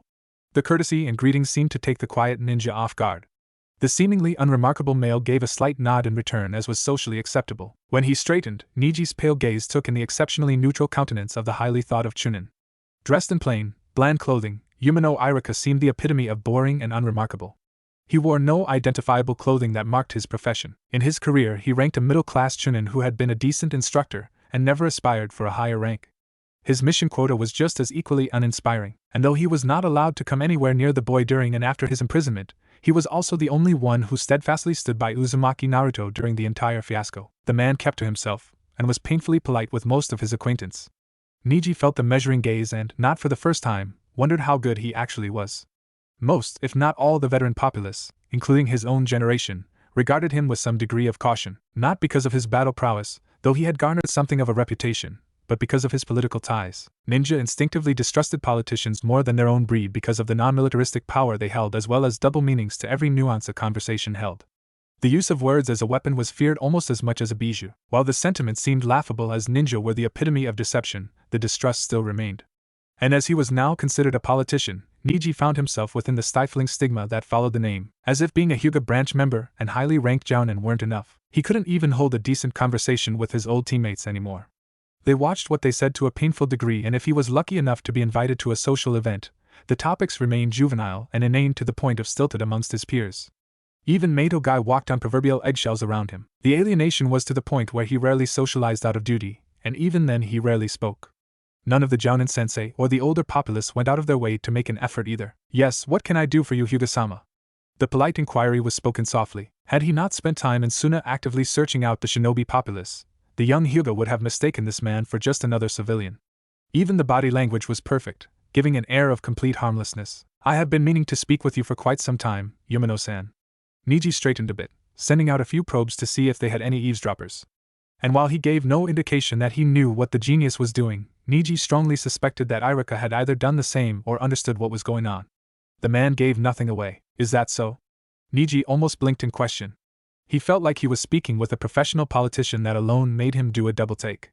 "May I ask what about?" Before he replied, Niji felt the presence of another, just as he expected. Somehow he just knew Irika's aid, if not company, would be invaluable in the future, just as he knew he had to meet with him again. Since he rarely socialized and was under close surveillance, the genius had to be sure that this meeting looked like nothing more than a coincidence. He wished he knew this man better. Memories. The genius let something of his embarrassment show on his features. And to reminisce. Niji prayed that the man got the message. He didn't know how else to convey his need to meet with Irika. Before the former academy teacher could respond, their eavesdropper made his presence known with a flurry of leaves. "Hyuga-sama, the Hokage requests your presence."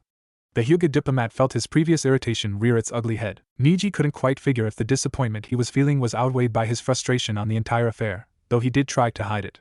He must not have succeeded as well as he thought because Niji managed to capture a glimpse of humor in the elder male's eyes. Irika, for his part, cocked his head slightly to the side and allowed his lips to quirk slightly. "The best memories are like a stream, and sometimes all you can do is sit on the railing and watch them pass.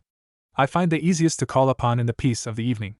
The Chunin gave a slight bow as he stepped back. "It seems you are needed elsewhere. Forgive me for keeping you." With that, the Chunin melted within the bustling masses. Niji watched in surprise. Now that would be a useful trick to learn. The impatience emanating from his escort brought him out of his reverie. At least the man didn't seem to pick up on anything. Either his inexperience, or their acting kept him from being suspect. Somehow he didn't think it was the latter. Niji turned to the obviously young Chunin. The boy couldn't have been more than 14. "Shall we?" They bothered disappeared in a puff of smoke. Niji was more than a little surprised when a familiar face met him at the gate. Both ninja had taken precautions to keep their contact to the minimum. Then again, considering the shared subject between them, it should have been no surprise that the only person to greet him was the one who shared a single interest with him. The fact that he was treated as a human being as well was not lost on the younger man. Yumino Iruka and the young genius had developed a curious friendship over the past couple of years. As both were solitary individuals, outcasts of their own social circles, their association was welcome. Iruka hadn't cared that Niji was considered a politician, and Niji was glad to be treated like a person again. When they had met up later that night 2 years ago, it was on a small, nondescript bridge near the memorial fields. He later learned that it was Naruto's old team's stomping grounds. After their first initial meeting, in which Niji learned a great deal about their blonde-haired counterpart as well as his circumstances, they developed a rapport between them. Yumino Iruka quickly became the only adult ninja to fully gain his respect. At the beginning of their first discussion, he had had the impression that the man was the epitome of ninja. He was impossible to read. He showed no emotions, and Niji just couldn't see how the rumored mentorship between the blonde and the elder man had developed.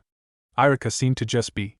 And truth be told, it was kind of creepy. He had thought that the man hardly ever laughed. That was until after he had dropped the news of the last Uzumaki's whereabouts. It was the first time the young ninja had seen an emotion from the man. He cried and laughed at the same time, and when that mask slipped slightly and Niji saw a glimpse of the man Naruto considered as a father, he realized just how much of Iruka was hidden underneath that implacable facade of polite emotional placidity. In a way, the man echoed his own. After that day, Yumino had resumed his teaching position after a fashion and mentored the younger man in politics, and helped him in the beginning of his career. He had literally saved Niji's career with those subtle lessons. Apparently his Hyuga training had been lacking in the department of political affairs despite their reputation. It was humbling. When he had asked where Iruka had learned his prowess, the teacher just smiled in his quiet way and left him pondering. It made Niji want to spar with him as well. He lost every single session. 2. Date. The man was unpredictably tricky, and Niji had to wonder if it was a prankster secret. The Hyuga had yet to test his theory though, because that would mean potential humiliation at the hands of one of the last Sarutobi still loyal to the leaf. And Konohamaru was notorious for taking things a bit too far, especially if he was angered enough. His cousin Hanabi had spoken ill of the potential Hokage candidate often enough. She had taken some perverse pleasure in goading the man, until he had had enough and humiliated the Hyuga heir in a very public spar, and he wasn't even taking her seriously, to guarantee that particular reaction to their traditional mannerisms. Iruka, for his part, had only replied to his unasked question about why he was still a chunin. The man said, "I am a ninja, not a samurai." How those words echoed in his thoughts. And after he had seriously thought about the wisdom from the elder male, his entire style had changed. A small cough brought the young diplomat out of his musings, and Niji found himself under the amused scrutiny of his mentor. It reminded him that he still had much to learn. "Hokage-sama had sent me to fetch you." Iruka sent a small bow towards the gate guards. "Hi." Niji didn't even bother. He had an image to uphold after all. Iruka turned on his heel and led the way, knowing the Hyuga would follow. The genius would be suspicious of his appearance, after all. They never socialized in the open, even through the pretense of work. After the elder ninja had led them to a quieter part of the village, one less likely to be eavesdropped upon, he slowed enough for the diplomat to come alongside him. That made it easier for them to converse without drawing attention. "Will they be coming?" The inquiry was so soft, Niji almost didn't catch it. Keeping his eyes forward and his senses open, the younger male replied softly, "Hi." Silence followed as they passed a heavily guarded checkpoint. Since Niji's term had begun, Konoha had been using some of Tsunade's practices, one of which was the extra sets of lookouts for the sky. Ever since Deidara of Tsushigakure had been able to make off with the Kazekage, the village leaderships had been taking extra precautions to look out for their villages and themselves. "Will he?" Niji hesitated. Of course they both knew to whom the chunin referred. "I don't know." Iruka seemingly accepted the answer. The young Hyuga could slightly understand where the man was coming from. It had been some 12-odd years since he had last seen the blonde. How long? The inauguration was in 3 weeks' time. If the Kazekage didn't reach them within a suitable period of time, it would be taken as a direct insult to the successor. Relations would be more than a little difficult. "In about 2 weeks' time, they'll be here." Iruka paused for a moment at that and regarded the younger male. Gaara was cutting it a bit close within the acceptable courtesy for international politics. "That would be 1 week before the inauguration." Niji cut in. Both were well acquainted with their village's image outside of the Fire Country. It was impossible to be ignorant when his career depended upon his knowledge. A politician was only as good as the knowledge he wielded. It was an edge that gave way to negotiations or fortified a stance for the long haul, and Gaara especially made no secret of his distaste. It was obvious that the Kazekage wanted to spend as little time as possible within the leaf. Both males had started walking again. They would soon be arriving at the Hokage Tower. "And you will be expected to greet them?" Niji nodded. "Yes, as well as run interference." Both quieted again as a returning surveillance squad flashed past them. Business was as usual in the leaf. "Are they aware?" The young genius stopped fully before turning and fixing the Chunin with a piercing glare. Yumano-san was treading dangerous ground that was only supposed to be known to himself, and two others inside of Konoha. Yes, Niji scrutinized the elder man. How had he known? Iruka just returned a supremely placid look, completely unresponsive to the intimidating Jounin. How did I know? The young genius couldn't help but scowl at having his sentence finished. The Chunin had a slightly mischievous light in his eyes that was quickly extinguished. The Hyuga nodded. I didn't. After a moment the teacher continued, You just confirmed my suspicions. Niji scowled when he realized that he had been had. His mentor was good. Very good. Iruka seemed unperturbed that he had just thrown his student for another loop. It was rather amusing actually. He kept his gaze forward and slowed his pace slightly, to something closer to a stroll. I too have been keeping an eye out for anything that might be related to him. The young diplomat stared at his scarred mentor. His surprise must have leaked through his facade because Iruka responded to the look he was receiving after a glance. You shouldn't be so surprised that I've concluded a few conjectures of my own. There was a moment of peace before Iruka broke it. Akatsuki is coming, isn't it? It was more a statement than a question. Niji blinked. He wondered what exactly the older shinobi knew for him to arrive at that conclusion. And more importantly, what else did he know and didn't share? I had thought Jiraiya was the only one to know something about them. For the first time in a while Niji witnessed open disapproval cross the Chunin's features. You'd be surprised at how much civilians know. What went unsaid was, and how much Jiraiya doesn't. Even if, Iruka cut him off a little severely, they do not know the information directly or at all. They were within sight of the tower. It would be about 5 to 10 minutes at a regular stride, whereas the meandering pace the former academy teacher had set put them at about 15 to 20 minutes. Most ninja of the Leaf believe it is beneath them to associate with civilians. Cultivating relationships and networks with others from all walks of life will keep you ahead of the game. They grew silent as the tower came closer. Niji hesitated. He wasn't even sure if he should speak with the elder man. They were ninja and both were loyal to the Leaf somewhat. Iruka was the only one to witness this side of his pupil as far as he knew. Somehow the more humanistic side of his personal students' natures came to the fore when they felt completely safe. It was a secret fact that he privately prided himself on. There is something I need your advice on. He knew he had the teacher's full attention then. I'd been offered complete sanctuary in Suna. He felt the intensity of Iruka's stare like the sun beating down upon him in the desert. If I defect, will you? The blunt question caught Niji off guard. Normally his teacher would have only been direct in an indirect manner, or if he was truly surprised. I don't know. Niji hadn't even realized they'd stopped until he looked up at the smirk that seemed out of place on the normally placid features of the elder male. Iruka huffed slightly before resuming his pace. They did have to meet the Hokage sometime that day. Well, if you do, take me with you. Niji couldn't tell if the man was serious or if he was joking. He did know, though, that he could completely trust the Chunin. Gaara stared back into the embers of their small fire. Within a week they would be within sight of the Leaf, and his reservations were surfacing in abundance. He didn't like the feelings the situation was sighting upon him. The other ninjas sensed his mood as they also felt them. None were too keen on attending this event. The young Kazekage had been doing his best to come up with as many viable plans as he could. Not that he doubted the strength of the men Naruto had sent as escort, but he didn't know them as well as the commander, mostly because he beat the living tar out of Naruto at least once a week. Temari had taken it upon herself to spend time doing just that. She spoke with her fists and, like Gaara, came to know a person through a good long spar. Kankuro, though, just spent the time fiddling with his puppets and priming them. He worked in the umbu, so the matter wasn't of real importance to him. The fact that he worked with them occasionally helped ease his mind considerably. As far as he knew, both men were good solid ninja. Their specialties, though, lay in the heavy assault and chakra-intensive jutsu. If anything, he'd have to make sure that Gaara just positioned the boys advantageously. He'd just have to watch their backs if Konoha tried anything. The rest could be left up to them. Naruto had after all selected them for a reason. And knowing the blonde like he did, after all he had worked under the man for the past 7 years, Kankuro could only guess that each nin was sent with abilities to complement their own. Perhaps they had a trick or two as well. The puppeteer allowed a lazy smirk to filter over before banishing it. Whatever was bound to happen in Konoha, it was going to be fun. Those seals Gaara had been placing guaranteed that.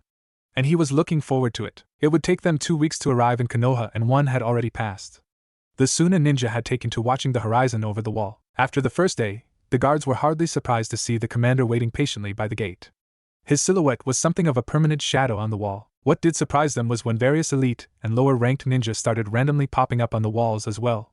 Missions, while still numerous, were being taken at a slower pace. There was general unrest and uneasiness that had the ninja taking even more precautions than before. The Suna ninja instinctively knew something was happening, and their Kage was right in the middle of it. And that something had to do with Konoha and the inauguration of their newest leader. Naruto had taken his usual place just inside the front gate. He could honestly say that Suna felt empty without the other 3/4 of his family there, and all he could do was wait. Hyuga-sama. A grave voice echoed through the chamber. We of this council find your report a bit lacking. Explain. Before the gallery of some 20-odd political figures, heads of guilds and whatnot, stood the stoic form of Hyuga Niji. The diplomatic liaison had been waylaid the moment he stepped from the Hokage's office and ushered to the meeting chambers. As he expected, the response to his findings was less than enthusiastic. What should have strictly been intelligence to the military branch of their government was now being laid bare before the entire political echelon. Privately, Niji wondered how the government could function with the civilians ignorantly sticking their noses in business they never would understand. The diplomat cleared his throat, quietly, before speaking. His voice held nothing other than serene confidence. As you well know, Tsunade is a desert village. They are not protected by the vegetation that inhabits our land and borders. His voice rang in the silence. Nor do they enjoy our placid climate. They endure harsh sandstorms and unpredictable climate changes. Their village is hidden in the desert, which also alludes to the fact that they have little in the way of natural resources. That is well known to us, continue. The foreman cut in. His impatience clear for the point to be gotten to. From his tone it was obvious the man did not infer from the information he had just confirmed. The young Jounin surmised that he was from the civilian quarter. Had his mentor not led him to his current conclusions, Niji was positive that this counsel would have bled him dry without him even knowing. A perfect puppet, ignorant and obedient to the point of suicide. Considering his position as a rookie to the political playing fields, the Hyuga had become more aware of his vulnerabilities. Because of the environment and surrounding land mass, I have been privy to most if not all of Tsunade. Their structures are built to withstand the desert storms that frequent the land. Their layout is fairly simple and straightforward, and yet within all this simplicity you cannot discern their patterns or training or even operations. No, I cannot. That begs the question, why? Unless, of course, your skills have been greatly exaggerated by rumor. Niji straightened at the veiled threat and implication. He was a shinobi and a Hyuga. Errors were not tolerated. Why their black and white views on performance were so hard for others to take at face annoyed him greatly. There were no weak Hyuga. It is widely known that Tsunade had been under attack from Akatsuki. Even for ninja as powerful as they are listed to be, they would have had to have help from the inside. They would not have been strong enough to take on an entire ninja force and their kage. Niji's tone went from neutral to cool. As a result, it is also well known that the Kazekage was kidnapped. I have discerned their caution as a result from the obvious surveillance Akatsuki had conducted upon them to prevent another such incident. His words echoed in the silence. Apparently having to spell out the obvious was embarrassing or enraging. That he wasn't being attacked right away was a telltale sign that he had struck some kind of nerve. However, he could not tell anything beyond the faint silhouettes that outlined the chamber walls. And this observation would prevent you from acquiring information? Another voice rang in the silence, annoyance laced within. Niji drew himself up, mentally. He wished, more often as of late, that Konoha had a more militaristic approach to their economy, much like the other villages. It would make his job easier. Since that attack, from what I gathered, Tsunade has made vast improvements in their security and village layout. Even when off duty, the precautions make their ninja almost impossible to detect. You said almost? A voice from his right finally spoke. Niji relaxed a bit more mentally, though his posture gave no indication. In general, the right side of the council chambers were reserved for the clans and military rank, and the left held the civilian heads, which noticeably held more occupants. You are correct. I was able to observe a few off-duty shinobi when they were out with their families. Most I could guess were of lower chunin and genin ranks, and of the upper echelons? As of yet I have been unable to locate them, or the training grounds. He took a breath before continuing. It appears that all ninja above a certain rank have received extensive infiltration skills or travel by ways I have yet to discover. By yet to discover, you mean? Unless Tsunade's ranks have discovered a means by which they can negate Dijitsu, I believe they are using alternative mode to transport their messages. An imperceptibly snide voice cut across the chambers. I doubt that Tsunade of all the villages could develop such a technique. They have no Dijitsu amongst their few bloodlines. There was a general murmur of agreement. It is more likely that they travel underground to prevent their movements from being tracked. A matter-of-fact voice cut across the hall. In spite of what we may believe, the sand is in Shinobi Village, and do have some sense so protect themselves. Yes, but to assume they could fool a Dijitsu? It seemed the floodgates opened from that point onward as both sides seemed to roar to life with protests and counters. As time drew on, the debate became more heated. The civilians, comfortable in their village's economic and military superiority, spoke with rash and unfounded beliefs, whereas the Shinobi representatives, the few that could break through the din, tried to be the voices of reason that nothing should be taken at face value. As arrogant as some of the comments seemed to be, they were partially correct. Konoha had been so dominant amongst the shinobi nations for the last 30 years that any of the minor powers gaining some advantage over them seemed laughable. Tsunade had no notable clans amongst their populace, unlike Konoha, and their bloodlines weren't as strong or noticeable, and had not tactical military advantage to speak of. Niji sighed imperceptibly. Much as he wished to do his duty, he could not, in good conscience, reveal that there were no such special techniques or hidden passages. After all, who would believe that the ninja of Tsunade were, in fact, just that good? Or that they were trained by an S-ranked blind shinobi? The diplomat stood back and let the council hash it out. He really had nothing else to really report. Naruto and Gaara had done well to protect their home, now it was just up to the rest of the world to realize it. He supposed the lack of information should have been hint enough. Niji didn't notice the pair of calculating eyes watching him. "We're here." Gaara's monotone cut through the silence that had descended upon the Tsunade entourage. The simple statement seemed to reverberate with the apprehension they all shared. Over the course of the last week of travel, the group seemed to instinctively slow their pace to a crawl, as if it would allow for a prolonged stall of the inevitable. Gaara had taken to confirming the various scenarios and stratagem with their make sure they had all understood their positions. No one missed how he'd left himself without immediate backup. "Nah, Gaara." Kankuro's lazy drawl caught the young Kage's attention. "Let's get this over with. Suna might not be standing when we get back. Be it Hokage coronation, a trap, or a siege, none of the Sannin felt comfortable in such a flush setting. They held no illusions about the village's overall opinion of their own, nor of the treatment they were likely to receive, dignitaries or not. It had become something of a running joke between the siblings when they discovered Naruto's inherent chaos-making abilities. The very same abilities which got him banned from the simplest tasks. Each sibling had at least a dozen stories about that frightening, and insanely deadly, karmic arsenal. They also joked that it was his secret weapon partially anyways. How he was able to cause a riot, about daikon radishes no less, with a packet of ramen, a sock, and a rubber chicken was still a mystery to them. Gaara had made sure that a repeat experience never happened after that and gave the blonde a well-deserved mauling for incident. The young Kage nodded his head slightly. In another 15 minutes, or so the gates of the Leaf would be visible. He could safely say that none of them were looking forward to what lay beyond those walls. As one they formed up, with Gaara taking the lead, Kankuro on his right, and Temari, his left. The two Umbu flanked them a short distance. It wouldn't be long. The ninjas shifted slightly, readying their own weapons, just in case. "Come, here again?" Naruto tilted his head slightly towards the voice, giving no other sign that he was no longer alone. Baki for his part wasn't perturbed in the slightest. He was used to it. As the shinobi council head and acting steward for the village, he was well aware of the movements within the walls. He wouldn't have been head of the military council if he hadn't. However, Suna hardly had any issues that were urgent. Unlike their ally, the Sand kept their business separate. Military dealt with military and civilian dealt with civilian. It was the Kage who balanced between the two as his decisions affected both sectors. Suna, though, was primarily a shinobi villager, and thus a majority of their populace and power went to their main source of livelihood. "Where else should I be?" The elder shinobi glanced out upon the dunes. It had been over a decade before when the blonde had come to them, and there had been many changes for the Sand, most for the better. At first he was hardly thrilled when Gaara, of all people, dragged in the bedraggled street rat like some Samaritan, especially since he had no business being anywhere near Konoha. Of course he had assumed, like any rational person from Sandwood, that their psychotic Jinchuriki had finally snapped and kidnapped his fellow comrade. However, when events unfolded and he learned the truth, he had been prevailed upon by his pupils to help their cause. When all was said and done, extensive planning on the team's part, the Jounin warily approached their, then, hostile council with a proposition.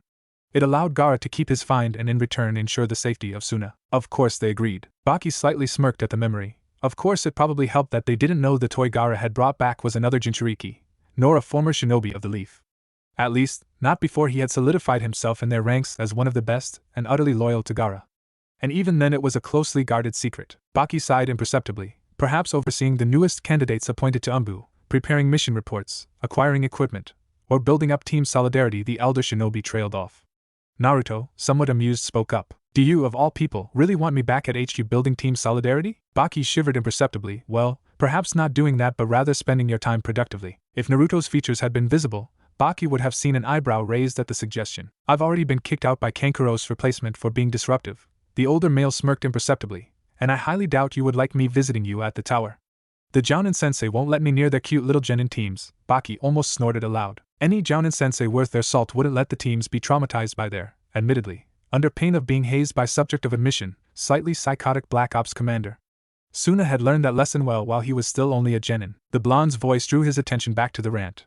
"And most of my team is in the hospital recovering still." It was all Baki could do to keep from cracking an uncharacteristic, and decidedly scary, grin.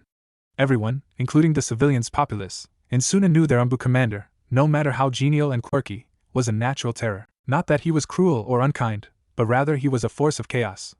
And anyone who was exposed to such an entity, because Baki couldn't really label him as anything else, either ended up in therapy or quit the ninja ranks altogether. While it was effective in weeding out the faint of heart, weak links, lowering the death rates, improving their skills as a whole, and inspiring, or as he liked to think, spawning, a new generation of incredibly strange and skilled ninja to be, Suna had also acquired another reputation that didn't exactly fill their clientele with confidence. Being known as having the foremost expertise in psychological research and trauma units on the continent was not exactly encouraging as a reputation, though the irony was humorous. Reining in his wandering thoughts, the aged Jounin returned to studying the horizon. Gaara and his escort would be in Konoha about now. It had been 2 weeks since he had left, and believe it or not, the village felt his absence keenly. Especially since their Black Ops commander had become incredibly quiet. The sense of peace, in the normally hectic life of the Sand Village, felt wrong. It seemed as though his tense anticipation had infected the very air they all breathed. Without the routine chaos that Naruto rained upon Suna and Gaara's welcome fortitude and subsequent discipline of the blind shinobi, the village seemed to be missing an integral part of their spirit. And it put their military forces on edge. Without their heart of their fiery Umbu commander, and the soul of their Kazekage, the very essence of Suna seemed to have disappeared, and all felt it keenly. There was a certain life that flowed with the confidence both leaders brought, in spite of their various antics. Are you ready for possibility that Gaara will come back? Naruto's conviction sliced through still air of their desert surround. Baki was starkly reminded that behind his normally comical antics, Naruto was the Umbu commander, an extremely loyal one. Of that I have no doubt. The older ninja offered placating, but you do know that there are 7 Akatsuki left, not discounting any possible recruits what we haven't been made aware of yet. Yes, I know. The confirmation was spoken softly from the shadows the walls cast. I would not have let him leave without me otherwise. This time the elder ninja turned toward the blonde. You are strong, I'll admit, but not impervious. And you are here and the Kazekage is there. He gestured towards the vast sands, and the temporary steward was about to protest when he caught himself and glowered at the Umbu. You did something, didn't you? Merely ensured that the Kazekage will not be without his blade. The blonde shrugged. He and Gaara had developed a cohesive fighting style that allowed their partnership to bond into a terrifying unit of power. Separately, they dominated their battles. Together, though, they were forces of nature. Nigh unstoppable. Baki huffed slightly in indignation. Even with your power, you are not immortal. Thank goodness. Naruto breathed, slightly humored. I will, however, have Gaara covering my blind spots. Baki slightly twitched at the pun. Then let us hope he has no need of you. Yes, indeed. Naruto murmured in agreement. It had been a long 3 weeks for Niji. Having returned a week before the Kazekage had been due to depart, the young diplomat found his life thrown in several directions at once, barely giving him a moment of respite. By the end of that first week, Niji secretly wished he'd taken their offer and delayed his own arrival. Between the council, his Hyuga duties, and preparing for the coronation, he had been working non-stop. He'd hardly had time to meet with his mentor and discuss a course of action. Preferably something that wouldn't cause an international incident. He had seen the spark in Yumio-sensei's eyes when he mentioned the Kazekage entourage.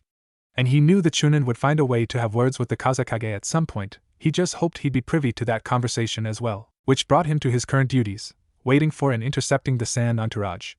If his predictions were accurate, which they generally were, then Gaara would only be bringing a few. It was tactically prudent, though not impressive. The Hyuga Jounin looked out from Konoha's massive gates. The weather was mild enough that he could wear his custom clan garb, not that he needed to particularly. He knew the Kazekage knew him on sight, as did his entourage. The young genius perked up slightly when his gaze finally located silhouettes on the horizon. It was almost unnerving at how little noise all 5 shinobi made. In what seemed like a moment, Suna Ninja had arrived, allowing Niji to greet them. Welcome to Konoha. The diplomat nodded to the gate guards. I'll take them from here. With small nods, the ninja silently filled in behind the Jounin as he guided them towards the Kage Tower. Gaara's eyes flickered across the rooftops and landed upon the monument. The day after was the coronation, and his entourage was the last to arrive. Already he could spot the opulent carriages of the nobles and various other ninjas sent as escort, and diplomatic envoys in attendance. The streets were literally bustling with life. A messenger hawk called overhead. He returned his focus back to their guide. He counted upon at least a few visiting him once he settled. Some would intrude for professional reasons and others for private matters. Gaara caught his siblings' attention as they adjusted their primary weapons. Just because they were here for benign purposes didn't mean their guards would be any less. The tower rose up through the buildings, the kanji for fire proudly marking it as such. He minutely sighed. Well, hopefully they would make it out alive and without incident, because he really didn't want to call upon his commander. Even he couldn't account for the blonde's actions if he ever set foot within Konoha again. Suna has become a threat. The statement rang through the tense atmosphere of the meeting chambers. No more than Kumo or IWA. The civilian spokesman rebutted. It was the final days of the old administration, and both halves of the political echelon wanted to push through some last-minute legislation before the new Hokage took power. Inevitable, the subject of their ally rose in the forum. I beg to differ. The elderly shinobi could no longer stay silent. Reports have been submitted over the past years that have noted the Sand's progress. Perhaps you have forgotten in your age, Danzo, a younger councilman sneered. We have domination of the trade routes as well as military superiority. Suna is nothing. The root leader fell silent and glowered from the shadows. He watched as the various members and guild heads bickered and quarreled. The fools. All of them. The ancient military leader looked upon the politicians. Their arrogance was harming Konoha more than anything, even their banished Jinchuriki, could hope to accomplish. He knew that Tsunade was aware of the whispered threat amongst their ranks, and he suspected she also knew that he knew. He was not so blind to their situation that he didn't notice the changing of times. Granted, the leaf was still one of the strongest, however it was rapidly descending at a time when it could have come into its golden age. The Nidaime, nor any of his successors, didn't sacrifice his life for this. Danzo grit his teeth in aggravation and frustration. He hadn't doubted the young Hyuga a moment when he brought back news of Tsunade's changes. What alarmed him even more was that he was unable to get a mole into the village's ranks to find out information. And here he was now. Powerful and yet powerless. So much like Hashirama's granddaughter, he never agreed to letting the Jinchuriki go. Granted, he was a damaged asset after his encounter with the Uchiha, but he had still been salvageable. Danzo couldn't deny the blonde had charisma as was befitting of the Yondaime's legacy. And now all they had were dutiful shinobi with none the spark of decades past. His beloved village was dying, and all he could do was watch. Orange-ringed eyes opened as shadows phased into the spacious caverns. To his right a few solid silhouettes stood out from the ever-present darkness. They seemed at odds with the phasing forms that mirrored them on the opposite side of the cavern. Pain-sama. One of the many voices rang out, though which shadow was hard to determine. Similar greetings echoed. Pain looked over those gathered. The losses of both Deidara and Sasori as well as the Sanbai, only just materialized this year, had set them back almost full decade. With the disappearance of the Kyubi Jinchuriki, literally, his plan for peace had seemed in vain. It was as though he had vanished without a trace, thus leading both Madara and Pain to believe that the remaining Sannin had hidden him amongst the Konoha populace. Where else could he be so well disguised? Yugura, the arrogant fool, had been murdered and set their plans back further. It had taken the three-tailed 7 years to finally regain its form, and in that time they had been forced to lay low.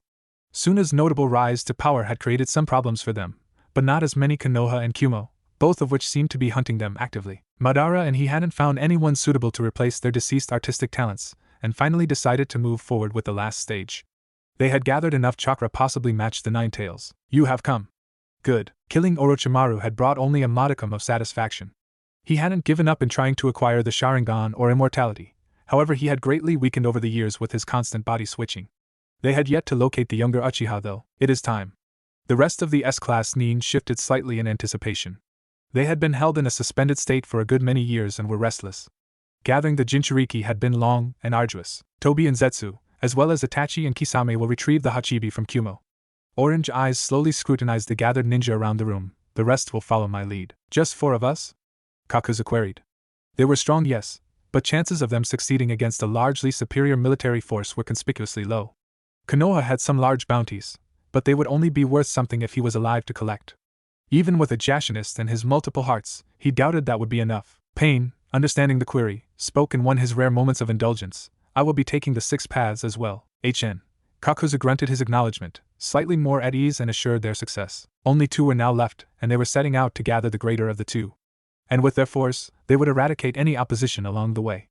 Nothing would be left of the leaf when they retrieved the container. With an almost unseen motion, the Rinnegan wielder chopped his hand through the air. Let us depart. The command echoed throughout the empty cavern. Niji was more than a little irritated with how his time had been spent that morning, and it took every ounce of his self-control to keep from storming out of the place in a fit of temper.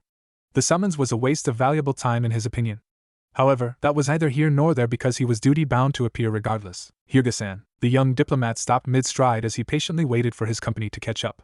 If he hadn't been so used to hiding his feelings, Niji was sure that his irritation would have been enough to warn off any other visitors. As it was, he was quite sure he recognized the voice's owner and was bound, by rules of common courtesy, to at least appear civil. Especially since said person was on the council. Can I help you? His greeting fell blandly. The young Jounin had no patience after the sore trial that was the council. Twin, fiery brown orbs sharpened upon the tried liaison officer. I wish to clarify a few points of interest if your schedule permits. Niji eyed his companion warily. He had come to observe over the years how exactly devious the man had become, especially with the way he was observing him with his shrewd intellect. The younger male wielded his mind in a manner reminiscent of his grandfather, like a finely honed weapon. And it put the Hyuga on his guard.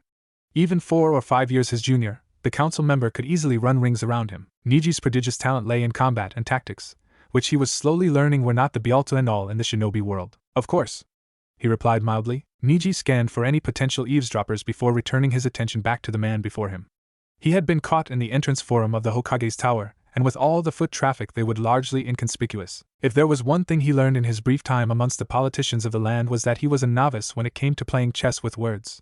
And unlike his companion, it made his every step a cautious, calculated risk. It would have been so easy to use heavy-handed tactics in theory. What most civilians, even ninja, don't understand was that they were largely misinformed or ignorant of the power plays and the tactics going on behind the scenes. Of course, there were the archaic systems that ruled by who had the most strength physically and could keep their following in line, much like an alpha male with his herd. And the people would assume that everything would be alright, a fairy tale ending because they had a strong leader. However, that was only true in small pockets of civilization or groups, not for a country or organization. Then there were the idealists. The ones who want everyone to have equal rights or equal standing. Of course, they are the ones who would and do cry wolf at unfair treatment to their perceived slights of prejudice. And in their eyes, they would be morally right. Then there were those in a catch-22 situation, where they were damned if they did and damned if they didn't. It wasn't a new concept to the Hyuga, or any shinobi for that matter, but that was life and that was politics. An unnecessary yet vital evil. What is it you would like to question me about? He cautiously probed. After all, this man could be his future leader, give or take a few years. A slightly humored smile slid across the younger politician's features, and Niji had to keep from squirming. For a moment he felt like the other knew exactly what he was trying to do, and it made him feel uncomfortable. Perhaps a more private setting, over a good game of shuji, no? The warm manner was belied by the hint of steel threading through his tones. Niji nearly flinched when those razor-sharp orbs glinted. He knew that there would be no way he would be able to wriggle out of this one. He wasn't his mentor. Of course, the elder diplomat stepped aside slightly to allow the younger to pass and lead the way. Hokage candidate or not, teenager or not, council member or not, Sarutobi Konohamaru was not one he wanted as an enemy. And there were few who would, not even Danzo. Perhaps his mentor could afford such an antagonist, but then again the man was on a completely different level than most of the elite in his acquaintance. And both had devious, prankster-like minds. All Niji knew was that he'd have to tread very carefully before that razor-sharp intellect. A sardonic thought latched onto him before he answered. It was almost like talking with the Kazekage again, almost. Gaara didn't just seek people out, and this man was in the running for Hokage. The younger politician led the Hyuga diplomat to a small tea house in a rather secluded part of town. It was the kind of place where retired shinobi and the elderly socialized and played games. If Niji were to be truthful, it held a peaceful atmosphere. Apparently Konohamaru was rather familiar with the place because he just walked right in and led them to a table that overlooked the gardens and ponds. When Niji inquired, he found out that this table was exclusively for the young Sarutobi's use. At that moment, he felt like he had just walked into a predator's lair. Something must have shown on his features because the young shinobi burst out laughing. After that they engaged in some light conversation that Niji was surprised to find himself enjoying. However intimidating a man Konohamaru presented himself to be, like his uncle, he seemed to enjoy leisure and made for pleasant company. It wasn't until after the tea had been served, Niji declined the game of shugi feeling it prudent to not have attention divided, that they broached the subject of their meeting earlier that morning. So, Niji-san, the deceptively warm tone put the genius on guard. How are your negotiations with Suna? You were hashing out the trade route tariffs if I remember correctly. No. The Hyuga genius took a small sip of his hot tea. They are well. I believe we will reach a solution soon after my return. The young Sarutobi hummed in thought. That is good news to hear. The extra stipend will help more than a few families. Our economy could use the excess as well. Niji quietly agreed. Indeed. Niji was hoping that Konohamaru wouldn't broach the subject he was dreading. Unfortunately, that was exactly what seemed to happen. I couldn't help but notice that you were reluctant about a few points of interest in your report. He began slowly. I had hoped to hear of some details as to our desert allies in more depth, if you would sate this curiosity of mine. It almost unnerved Niji at how cultured the young Sarutobi spoke when he knew for a fact the teenager favored a rougher manner, and that he also had quite the profane vocabulary not suited for mixed company. Not that it stopped him from utilizing it. He did, after all, cuss out Hanabi right in front of some of the heads of the elite divisions. After which he proceeded to humiliate her with ease. Might I ask why Suna interests you so? Konohamaru made a noise of agreement. As you know, I am one of the rumored candidates. But more importantly, healthy relations with our allies will prevent war. He took a sip, seeing to savor the lukewarm flavor. Also, I too am well aware that they are advancing. At Niji's look he continued, don't be so surprised. Only a fool would disregard the obvious. And last I checked I'm not a fool. His smile was anything but pleasant, and Niji had to remind himself that they were both on the same side. No, indeed you are not. Well, Konohamaru continued on an all too cheery voice, now that that's settled, would I be correct by assuming Suna's growing strength has a direct correlation to this mysterious Kachu? That is so. Niji shifted slightly. His unease rooted in the feeling of betrayal. They were his friends after all, the precious few that he had left. But on the other hand, he was a shinobi of Konoha and he had valuable information on their ally, even if it was mocked and ignored. Also Gaara hadn't specifically said he couldn't reveal what little he knew. So he is real, The spiky-haired brunette mused. What can you tell me about him, aside from the obvious in that he's a ninja of high rank if he can influence the sand as much as he had? He's their Umbu commander. At the teen's sharp look, I know, an unorthodox move. Unlike ours, who only concerns himself with the Hokage and his division, Kachu has a wide range of influence, and he is visible amongst his people. Niji tilted his head slightly, studying the young Sarutobi. You might like him, he's a prankster at heart. Gaara has a standing order that he is only allowed to prank those who have spoken against him, and he can only do that once a week. A widely known Umbu commander? That goes against the Black Ops code of never being visible unless need be and being anonymous. As I said, Suna is running a bit differently. Oh, Niji took a sip of tea. After all, this was only casual information being passed between them and not anything too sensitive. They still have a similar ranking system and we would recognize it, but since the Kazakage's attack, they have become more cautious. So your assumptions were based in fact. Assumptions?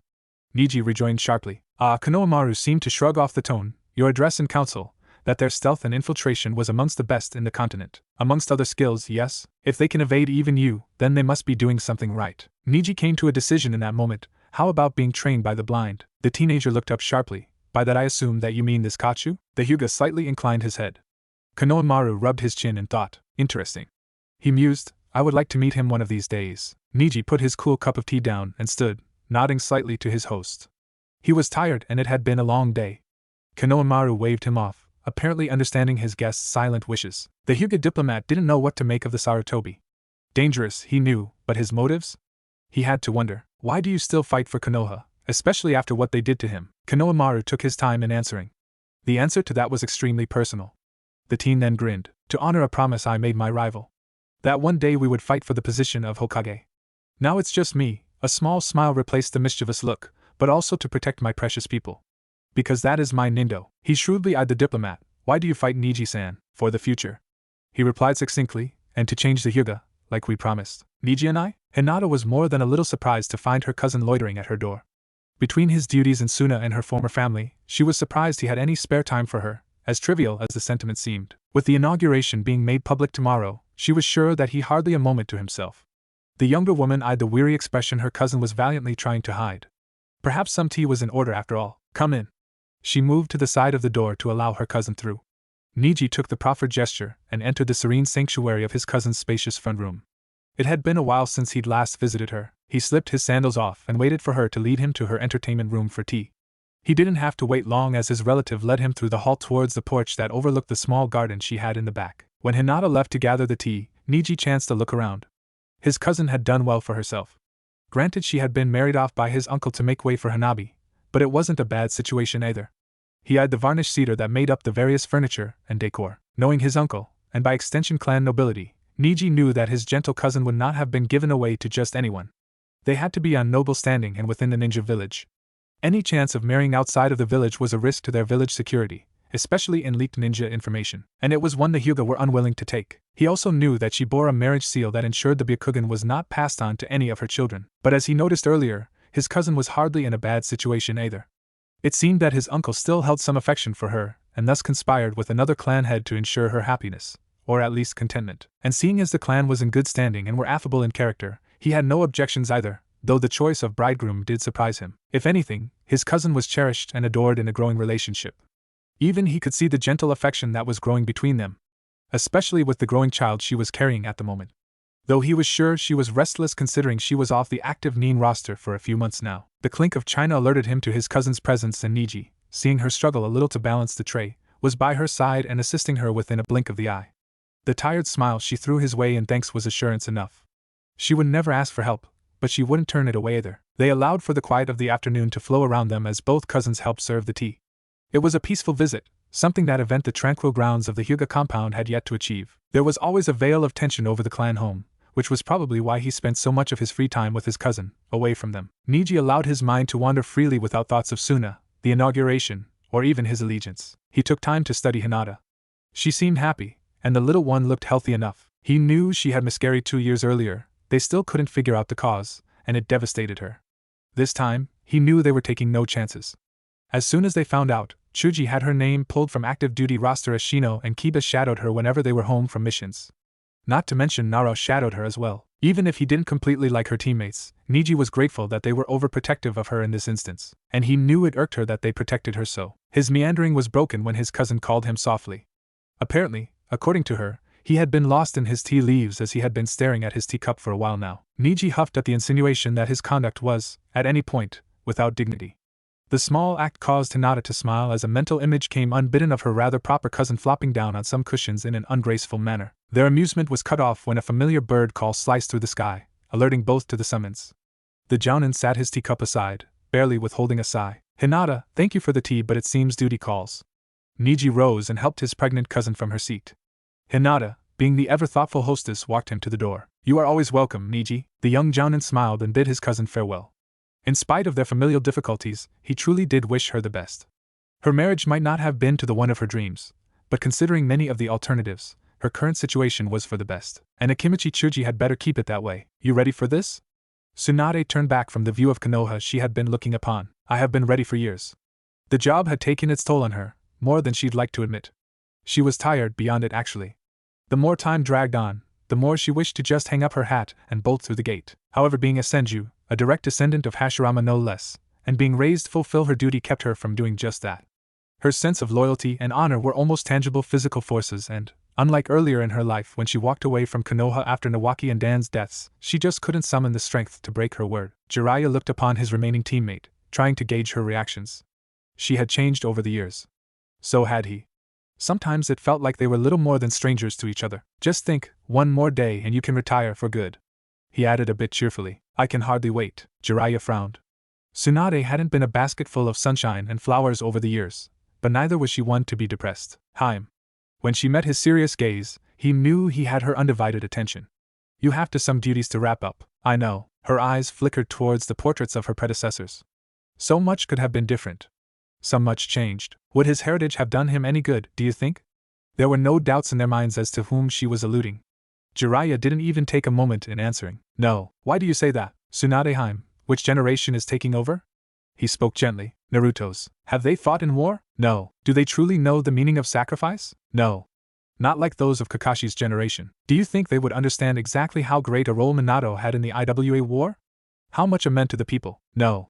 Jiraiya found himself slumping a little. They both knew why exactly even such a valuable piece of information might not have affected the outcome. He couldn't help but remind her, Harem, to the younger generations, who have never met living legends like we have, who have never fought through wars like we have, who could never understand why a certain event or person means so much to the people, they would never understand. Jiraiya took a moment to grimace. To them Senju Hashirama, Tobirama, Uchiha Madara, Namikaze Minato, Hatake Tsukumo and so on, even Sensei. Postmarks in history. They aren't people to them. Those names on the memorial stone are just names. The old Hokage seemed to age fractionally with every answer. Even with the henge, she seemed to feel her age more in that moment than all her years combined. Naruto wouldn't know this village anymore. I don't think even his father would recognize Konoha now. The blonde sighed minutely. The elite should be here soon.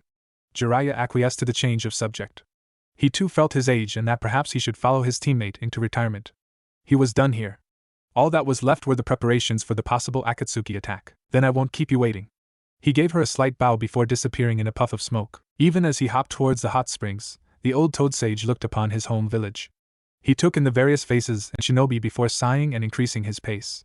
His thoughts went back to his conversation in the tower. Even I don't recognize Konoha anymore. Uchiha Sasuke could hardly say that he was thrilled to be crowned leader of this village. All he had ever wanted was his vengeance.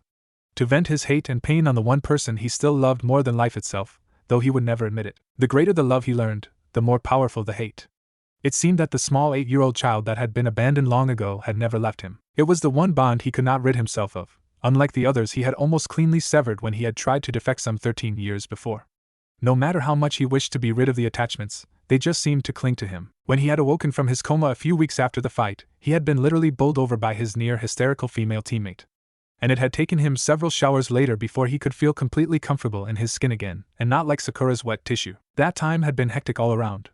Between his teammates, the Hokage, his Minders, interrogation and psychological evaluations, SEAL studies, the court-martial, and the village council, Sasuke had barely a moment to himself.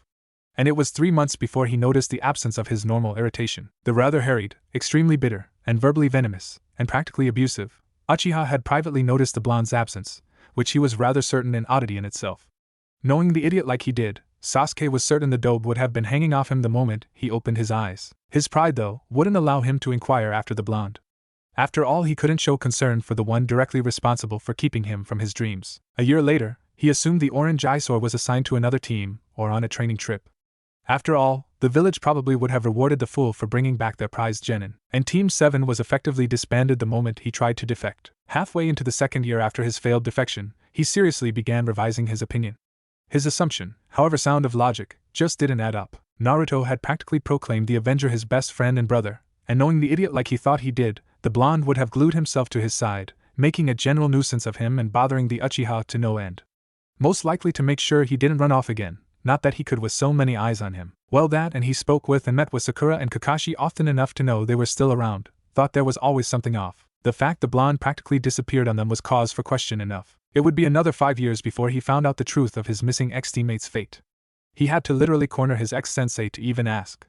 That he had to even inquire, especially a ninja of his caliber, smarted his pride. And then he didn't know what to think when he had heard the news, well, other than it was practically suicide for the blonde who knew nothing more than how to yell and eat ramen. When he punched that first Chidori through Naruto's chest, he had aimed to kill. Somehow, someway, the blonde had been able to redirect the hit, and then regenerated. However, it was close enough to ensure the blonde would have tissue damage and coordination issues for the rest of his life. However, it was the second lightning blade that he would always remember. He faltered in that moment. Uchiha Sasuke hesitated in taking the life of his teammate. However, that didn't mean he was left unharmed. No. He could not allow the dobe to continue to grow. There would be no one powerful enough to stop him, and the idiot had a very good chance at doing just that. So he wouldn't follow his brother, and he wouldn't kill Uzumaki. However, he would ensure that there would be no one to hinder him in the long run. There would be no chances for that career to flourish, and so he crippled him. Punched that corrupted Raikiri right through his sternum and electrocuted his spinal cord, causing shocks and burnout throughout the nervous system, and he ensured that the scars stayed. Poisoned them with the curse seal so that as the idiot did survive, that everyone would know what awaited them if they interfered with his plans. Everything seemed to go perfectly. The Uchiha smirked darkly. He could still recall the blonde's rasps of agony as his body seized up from all the electricity tearing through his body. His lungs hardly able to draw breathe as they were paralyzed. It seemed like the perfect solution for all his problems. And even with his amazing pain tolerance and stamina, Naruto just couldn't hold up with his body taking significant damage. He had passed out a moment before Sasuke withdrew his hat with a sickening squelch and allowed the body to fall. His own fatigue had caught up to him not long after, though he was still able to stand. Needing to be sure that his actions had done precisely as he commanded, the Avenger had looked over the blonde before turning to head off towards where Orochimaru was waiting. What he hadn't counted was the blonde regaining consciousness long enough to grasp onto his ankle and hold him there for the crucial seconds it took for Hatake to arrive. And in those few seconds he had been too weak to pull away and go to his freedom. Now he was under lock and key. Always to have an Umbu escort, and never to get his revenge. For years he'd stewed over his predicament, his hell. It wasn't until the knowledge of Akatsuki was leaked that he'd finally calmed enough to plan a lure. And so, when whispered in the few right places, he disseminated information that would make it seem like the blonde was still there. Sasuke had spent enough time in the village and was able to discern where exactly those right places were. After all, to lure the prey, the right bait needed to be used. A familiar presence broke the Hokage candidate from his musing. Sasuke looked up and sent his customary glare towards the intruder. He hated when his solitude was broken. "What are you doing here?"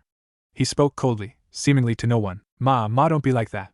The man lazily retorted, "Hokage-sama wishes to look over your records with you and do one last in-depth overview about the medical division." Sasuke knew the man was eye-smiling. "And I'm just here to get you." By the address, most would have thought the Uchiha and his former mentor had been on amicable terms.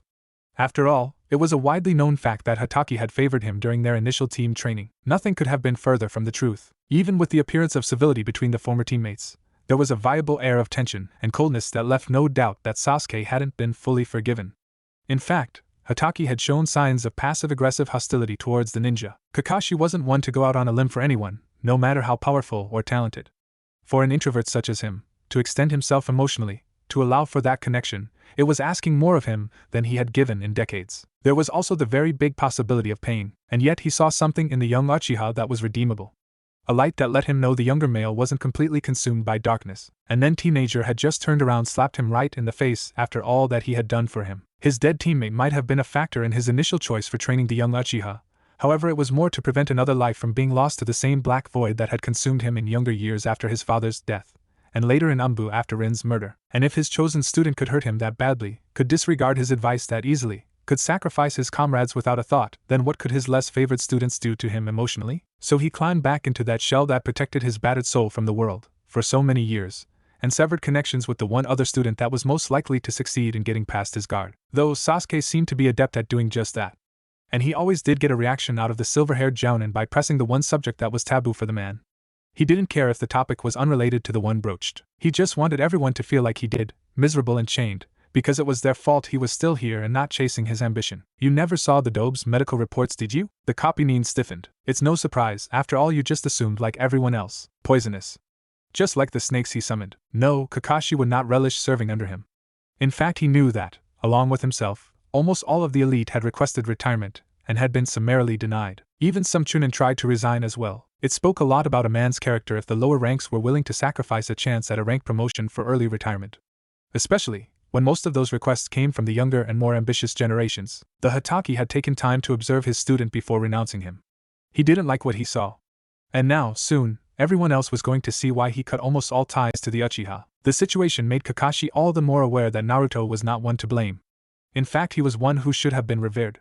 From what he gathered, after he drilled the retrieval team and then confronted Sakura, Sasuke wasn't available to comment. Not that he would. Naruto had acted more a ninja of Konoha than the other two combined. That and he had done nothing wrong. The worst part was that he held his promise. It hadn't been until the 3rd anniversary of his exile that the jounin truly began contemplating that time of emotional upheaval. Everything had been in chaos. Missions piled up. Konoha needed to be rebuilt. Forces needed to be trained. Stress was at an all-time high and emotions were reaching their breaking points. And of course, after 2 years of actively wondering, a thought struck him while at the memorial stone. He had been reminiscing about his father, one of the rare occasions that he did, and an image of Naruto came unbidden and overlaid that of his father. It made his blood run cold. Naruto's situation had almost been exactly like his father's. Like the White Fangs, Hatake Sakuma was an outstanding ninja, one of the best. He also was a man of his word and strong convictions. It was those same beliefs that eventually led to that fateful mission and the betrayal of his teammates, and ultimately the village. Just like Naruto, a shred of doubt wormed its way into his conscience and forced him to take a closer look. And Hatake Kakashi had never felt regret akin to what he did when he finally got a good look at the remains of Uzumaki Naruto's clothing from that fight. I didn't need to. When he got a good look at his clothes, it was all Kakashi could do to not fall down in shock.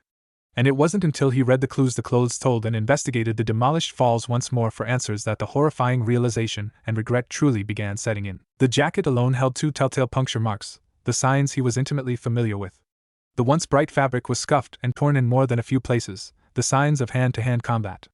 And there was sediment ground into the very seams of the fabric which spoke of impact against rock. On the inner lining there were massive amounts of blood stains in the fabric and evidence of electrical burns. There were even bits of burned flesh attached to the frayed edges of the lining. He didn't need his genius-level intellect to come up with the cause of such damage.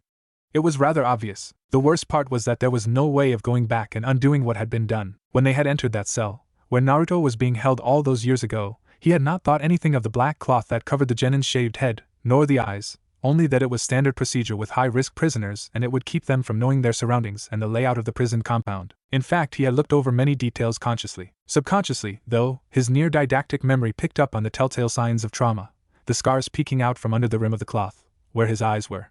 The rags he was wearing, the jounin belatedly realized, were his underthings. Nothing more than a badly torn-up t-shirt and boxers. Kakashi's eye hardened. Hokage-sama is waiting. Sasuke, not really caring but acquiesced nonetheless, moved towards the door. Kakashi, not really feeling like following the man like a trained dog, left the room in a swirl of leaves. As soon as he was allowed, he was retiring. With practiced ease, and a sureness that only bespoke of long years of experience, documents of Konoha Medical's most recently injured team slipped into the manila folder that housed their most recent data. Verdant eyes looked over the charts once more before replacing them at the foot of her current patient's bed. With one last look she slid the folder into the plastic holder on the front of the door and closed it. Life hadn't been kind to Sakura. Not that she had it very hard either. With her loving parents at home, her many friend, and job amongst Konoha's medical staff, she seemed the epitome of success. As a kunoichi though, she was a marginal at best. For a time she just floated along in her duties, doing rank missions and studying but never really having an area of passion, or anything that interested her in the least. Her joining the medical branch of the shinobi unit was purely her logic and research. She had good chakra control. She knew how to study and apply knowledge. The work was relatively safe if she wasn't field active, and she could support and be useful to Sasuke-kun, because she knew without a doubt that he knew nothing of healing, aside from basic field triage. Every skill she had, she scrounged for and studied. She had even put aside her pride long enough to beg Tsunade to take her on as apprentice. She had been denied. Tsunade, not known for holding her punches where medical knowledge was concerned, had been rather frank, which to a young kunoichi was a brutal, honest truth. Her reasons, the Hokage bluntly pointed out, were baseless and lacked the conviction to carry her through the rough training. She also pointed out the young kunoichi's physical attributes, or lack thereof. She lacked calluses. Her muscle tone was average.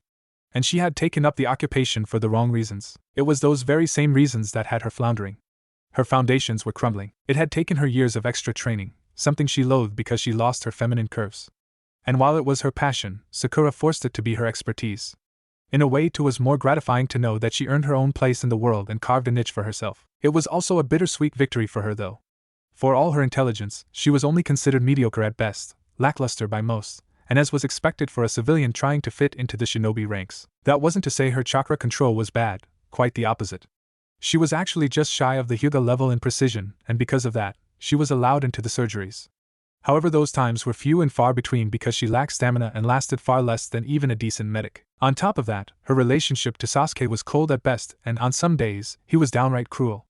That connection, that bond they were all supposed to form with their teams, was almost non-existent. And then there was her one source of discomfort, Naruto. How she loathed the thought of him, and at the same time was ashamed of herself for doing so.